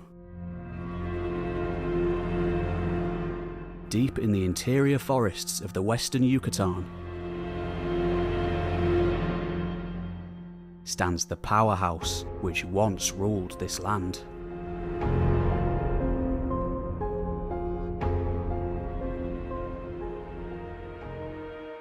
Astride its many lagoons, at its height, the once mighty city of Coba had been home to 50,000.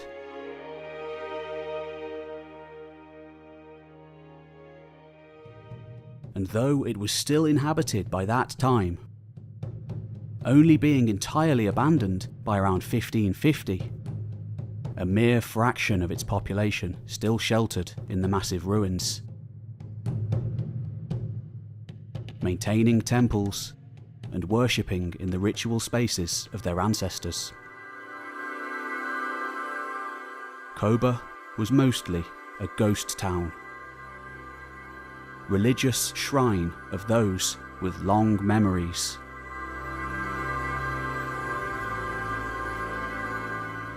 And compared to its old enemy Chichen Itza, Koba was comparatively lucky, the rival city having been entirely abandoned hundreds of years earlier. Even before the arrival of the Spaniards, the Maya world had suffered an immense fall. The archaeology is irrefutable. From the Pacific coast to the Atlantic, beginning in the southwestern lowlands, and then gradually expanding into other areas, from the 9th century AD, every Maya state experienced a drastic decline. Many different theories have been proposed for this collapse in the so-called Terminal Classic period.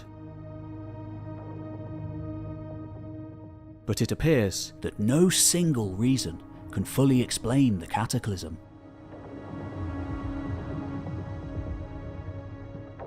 More likely is that there were various trends at play, all contributing to some extent, perhaps in a so-called systems collapse. Although some have suggested a single catastrophic event, or series of them, such as a pandemic or earthquakes, hard evidence is lacking. Others have pointed to problems within Maya society,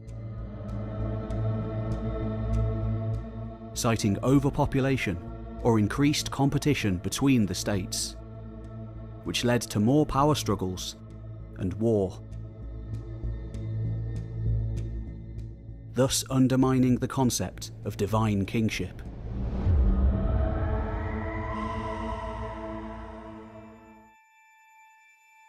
We do know that larger polities had a tendency to fragment into smaller petty states, and by the year 900, in most areas, the practice of erecting monuments had ceased. Perhaps the rulers had simply lost their divine status, their underlings no longer willing to worship their power. It's unclear, but temples, palaces, causeways, and ball courts were simply no longer being built.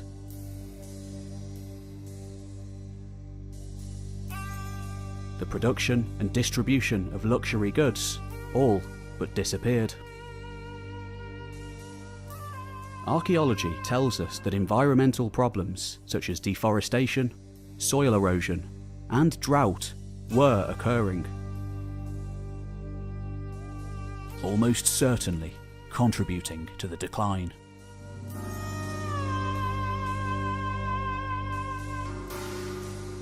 With little food to eat or water to drink, the population drastically reduced. Survivors forced to migrate to areas with better soil and more resources. Yet, the decline wasn't uniform or the same everywhere. The collapse of the classic Maya centers during this time of social and economic change coincided with the rise of Maya groups on the margins. For example, Koba's misfortune had been Chichen Itza and then Tulum's gain.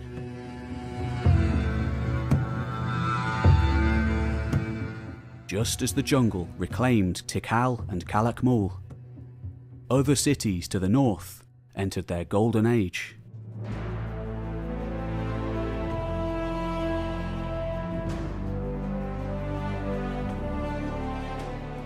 One of the driest regions in the lowlands was in the northwest portions of the Yucatan Peninsula. Yet, people had adapted to their surroundings here by accessing the waters of cenotes and building cisterns. Some of the best known terminal classic cities are from this area, rising between the years 800 and 1000. Sites like Uxmal, Kabar, and Sayil flourished at the same time that cities further south descended into turmoil and apocalyptic death. At these locations, rulers reinstated traditions of authority in imitation of earlier Maya states.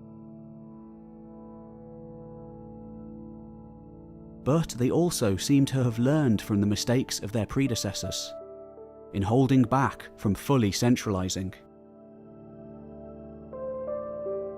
There was diminished emphasis on a single king and a greater degree of power sharing.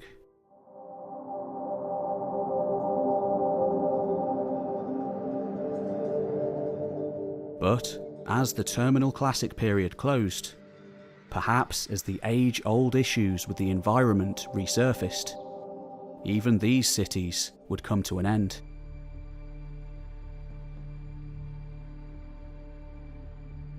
And yet, a new political order arose in that area at the time. A violent order forged in the collapse, ushering in the period we call the post-classic.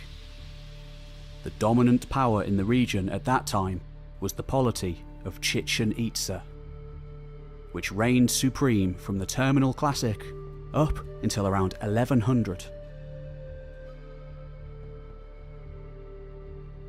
At its peak, it was the largest and most powerful of all Maya cities, and a great cosmopolitan capital, adopting many elements from the distant Valley of Mexico. With actual invasion by the Toltecs once being a popular theory, though now questioned by many archaeologists.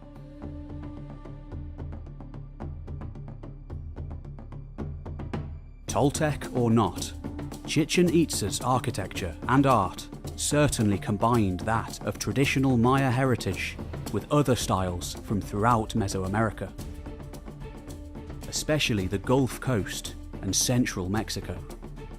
The Itza state was run not by a single divine ruler, but by a decentralized authority that included a supreme council composed of elite lords who held specific offices.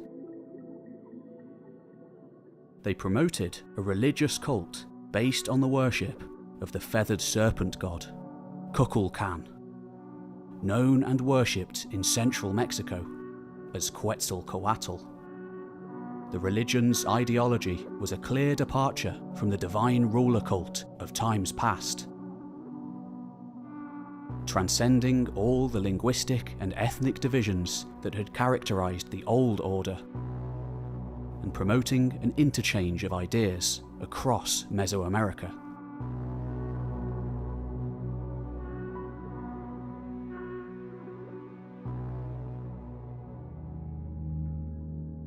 And yet, before long, even Chichen Itza would fall.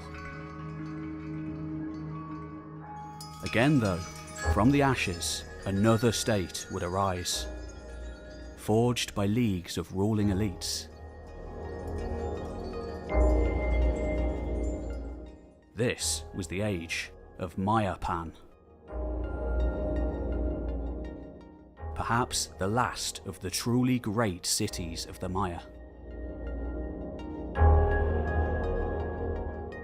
By 1461, the Cocom ruling family had been demanding tribute for decades. Finally, the hostage Zhu gathered a force together to defeat them. This was a blood feud that would continue for centuries. The city was abandoned, joining the already crumbled metropolises of the south, leaving only relatively tiny centres like Tulum still intact. This This isn't to say the people in general were necessarily any worse off, just that they now opted to live in smaller groups, no longer thrall to the whims of increasingly top-heavy elites. But of course, much worse was to come, for the Spaniards brought much more than just guns and the Christian God. Aboard their vessels came all manner of diseases: smallpox, diphtheria, cholera, bubonic plague, typhus, and typhoid. Mesoamerica had no pack animals, and thus no long acquired immunity to the diseases of pigs, cows, and sheep. Thus, when the likes of Cortés headed through the wilderness in 1525 with a large amount of pack animals, he may well have brought death in his wake. Just as other conquistadors did before and after. All it would take was one community to be affected by these plagues. They would be spread one by one to the others.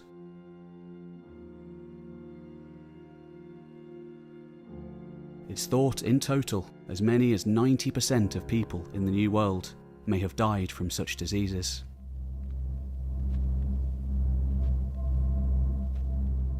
Those who survived lived in a post-apocalyptic landscape.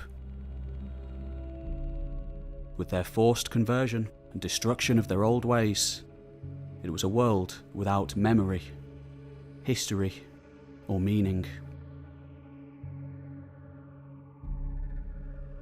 No wonder it seemed impossible that they'd built the great cities of old.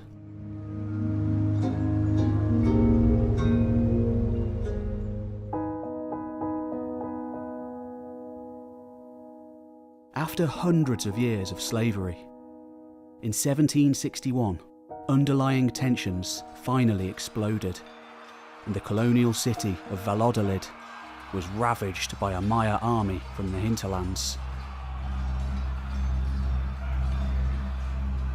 Prohibited to own guns, instead they fought with spades, shovels, and their bare hands. Much of the city was destroyed, its population massacred. When the leader of the rebellion, calling himself Canek after the old Itza king, was finally caught by the Spaniards, intense reprisals meted out on the Maya populace. At first, he was mercilessly tortured.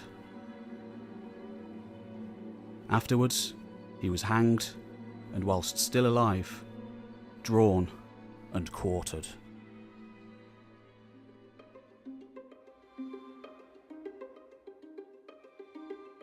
By the time the Spanish Empire fell apart entirely in the 19th century, tensions again exploded. And by the time Stevens and Catherwood made their journey through the Yucatan, full-scale war erupted, known as the Caste Wars.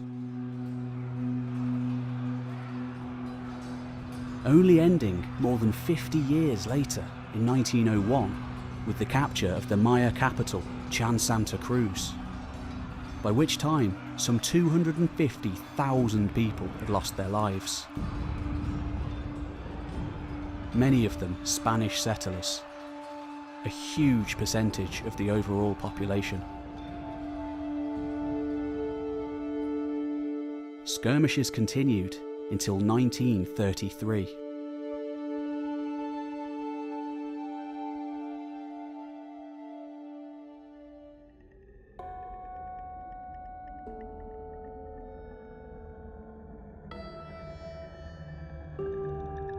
When archaeologist Sylvanus Morley arrived at Tulum in 1922, it wasn't long after a holy woman or witch had taken up residence there.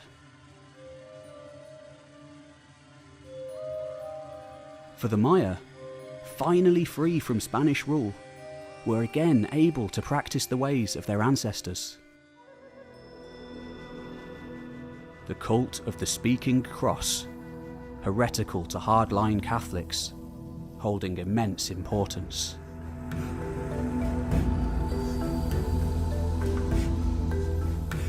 Today, many autonomous communities of Maya exist throughout southern Mexico, harking back to the days of their mighty ancestors.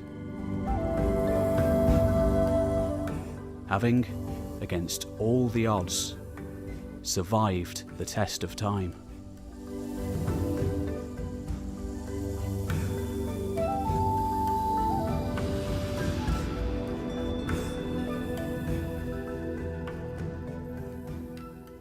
When Giles Healy moved to Mexico in 1944, the modern world was very much in full swing.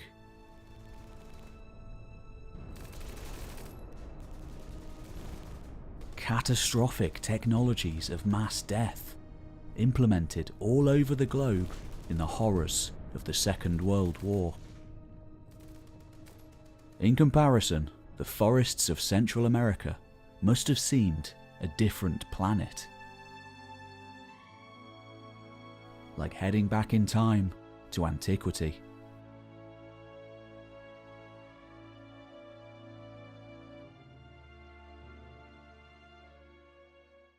Graduating from Yale in 1924 with a chemistry degree, before embarking on careers as a cartographer, photographer, and finally, by the 1940s, archaeologist. Working for the powerful United Fruit Company, who commissioned him to make a film on their behalf, Healy headed deep into the Chiapas jungle, west of Rio La Cajana, in search of an elusive people, seemingly lost in time.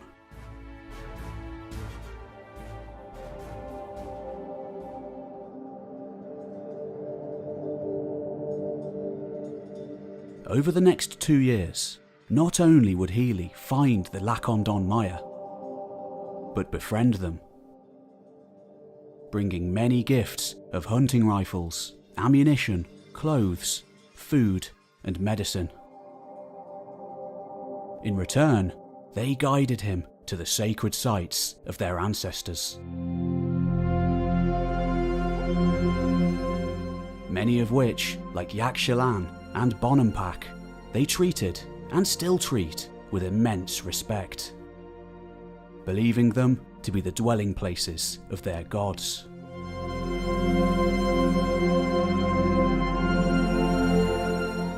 Still frequenting them today to make offerings, burn incense, and keep their ancient traditions alive. By 1946, Healy had explored and charted around 20 sites. It was only then that the Lacandon decided to show him one of the most astonishing of all.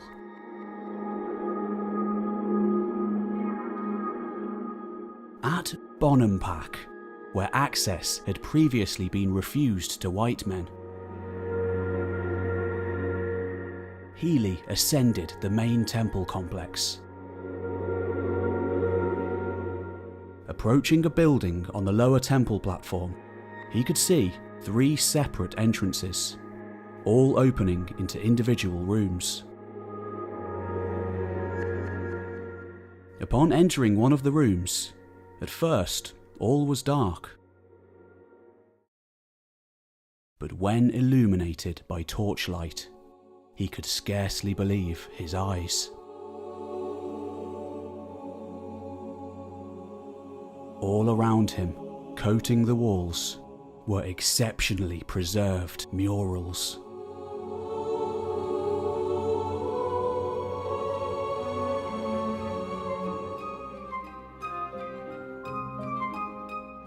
For decades it had been hypothesized that such things must once have existed, given the tiny fragments left at other sites.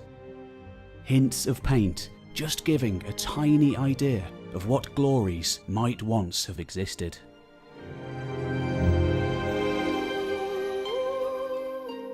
turned to nothingness by the persistent damp of the forest.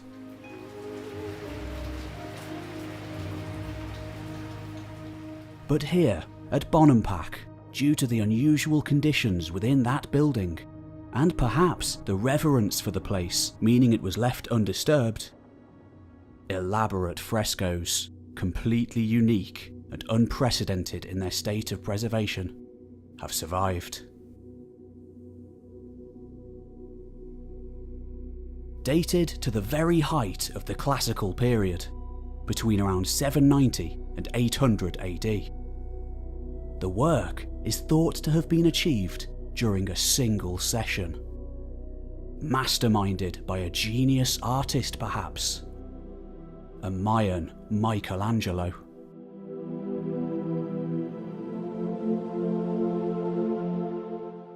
They illustrate the realities of royal life during this time.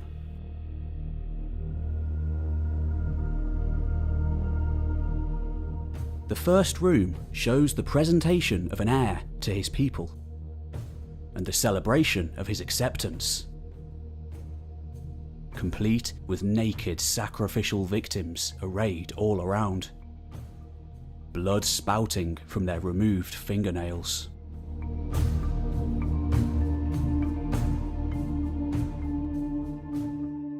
At the time, the Maya were widely thought by academics to have been a peaceful, theocratic society of philosopher astronomers and calendar priests. The reality that human sacrifice and war were not only accepted but integral parts of society came as a great shock to many in the field.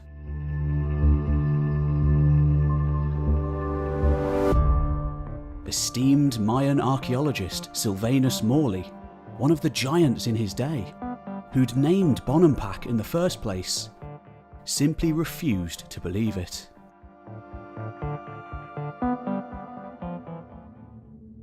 But as the years went by, the evidence only continued to mount.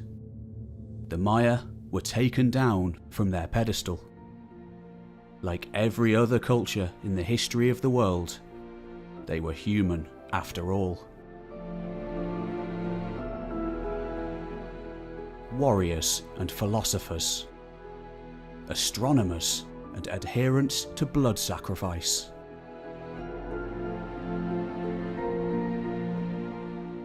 In the words of the French philosopher Claude Lévi-Strauss, it is the need or requirement which constitutes the species.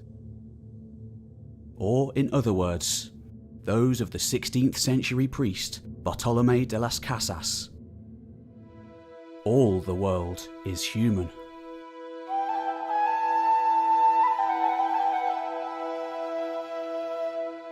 And yet, even today, wild theories abound.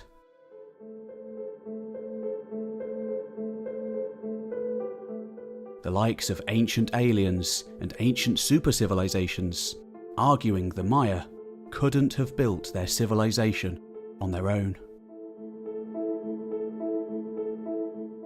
In the years after Stevens and Catherwood, there was a great regression in public opinions of Native Americans. A regression which still continues to this day. In the later 1800s, the first photographer of the ruins and well-respected archaeologist Desiree Charnay thought they were Asiatic in origin. The very first researcher to visit Palenque, Ramon Aguiar, went even further, deciding the place to have been built by Votan Quetzalcoatl, legendary hero of myth, after he received divine command to leave Atlantis and lay the foundations of Central American civilization.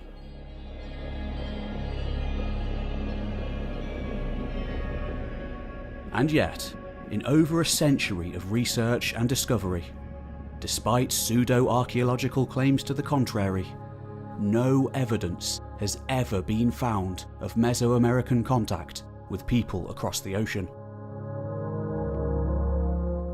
Before the arrival of the Spaniards in the late 15th century.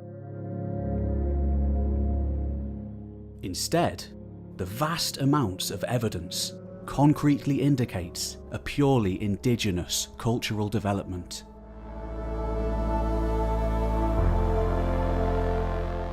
Entirely independently of the Old World, Native Americans developed hunting technologies, agriculture, irrigation, pottery, metallurgy, writing, urbanism, political systems, step pyramids, and monumental architecture.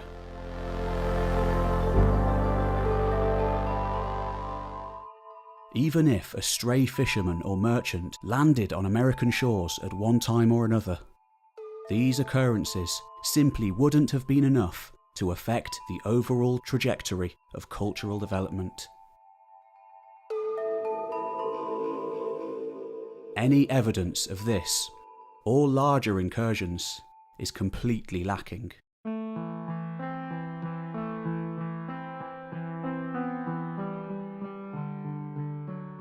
When we study Mayan civilization, therefore, we are dealing with a culture that was formed from its own internal processes.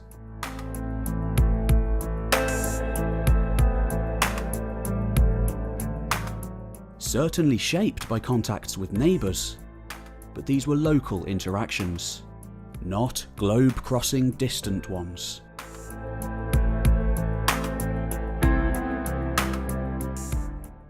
Thus, when we see the Maya people of today, around 6 million of them, we can be assured that we are looking at the descendants of the people who built those magnificent temples, observatories, religious and political structures, and technologies. The fact that their lifestyle has changed over the centuries should not trick us into believing that they were incapable of such accomplishment, or even that their current way of life is inferior to the one they lived in the past.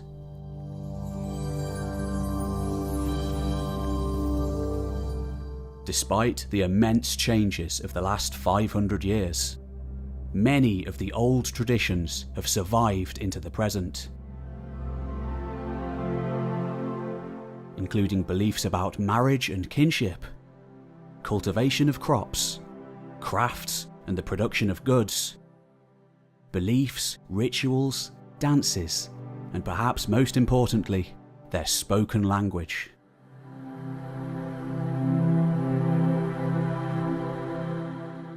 These elements of Mayan society, remarkable in their cohesion, can all be traced directly back to the ancient past.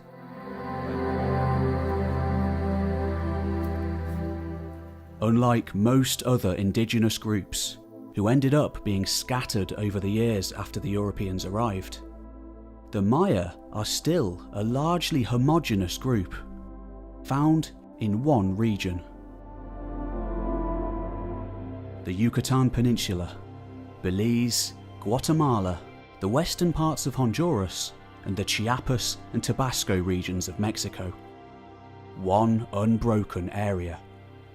The lands of their ancestors.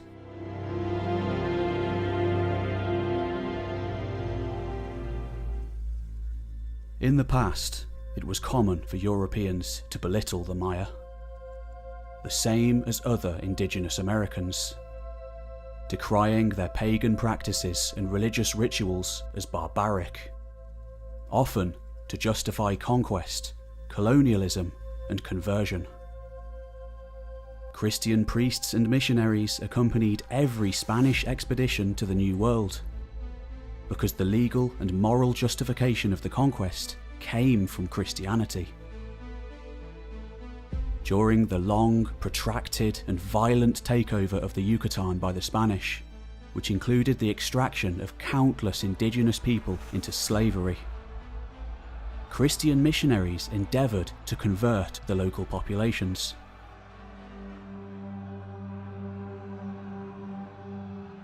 As we have seen, although some Maya did enthusiastically accept the new faith, many resisted. some members of the clergy resorted to harsh measures, even burning irreplaceable Maya holy books.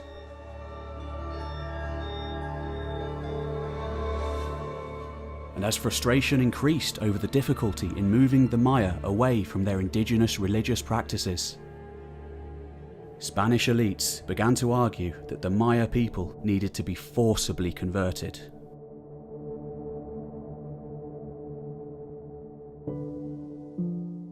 An important debate occurred in 1550 and 1551 between Juan Gínez de Sepulveda, who argued that Maya crimes against nature, such as human sacrifice and self-mutilation, needed to be suppressed, even by war if necessary, and Bartolomé de las Casas, an early humanitarian of sorts, who argued that the Maya were fully capable of reason and ought to be convinced through persuasion, not force.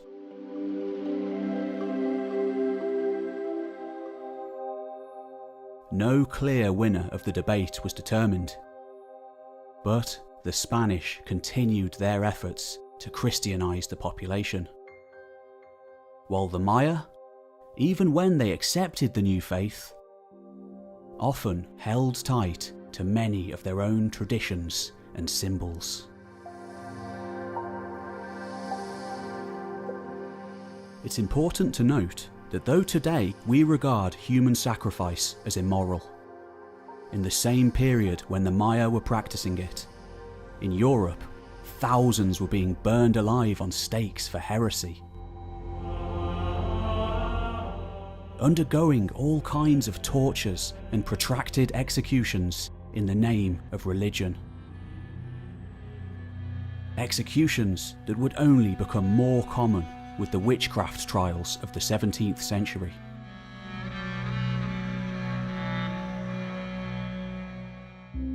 As we have seen, Europeans also downplayed Maya achievements as unremarkable, or simply denied the achievements were even theirs.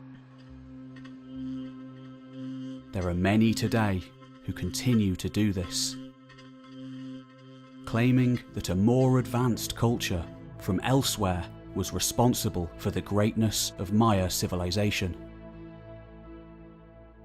and the indigenous people merely imitated the ideas of these more ancient visitors, adapting them in a simple or awkward manner. After all that has happened to them over the centuries, this is a great insult to the Maya people.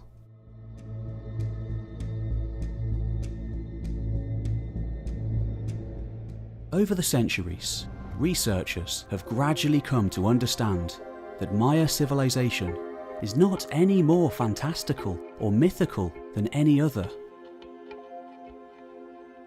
It was and is a complex, resourceful and remarkable society that developed over long periods of time, in much the same way as other ancient societies, no matter what continent they are found on. And, like the rest of the world, credit and criticism should be given where each is due. Thankfully, today, many misconceptions about Maya society are being corrected. Mysteries about their past are being solved.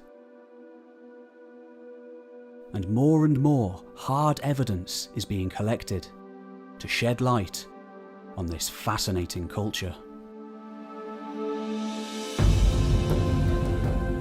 Only time will tell what more riches are out there, just waiting to be found.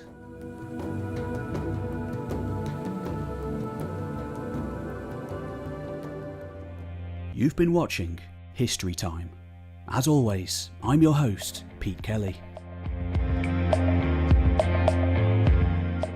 If you'd like to know more, why not check out my entire series of videos on the Maya? where I visit firsthand the great sights of this incredible people.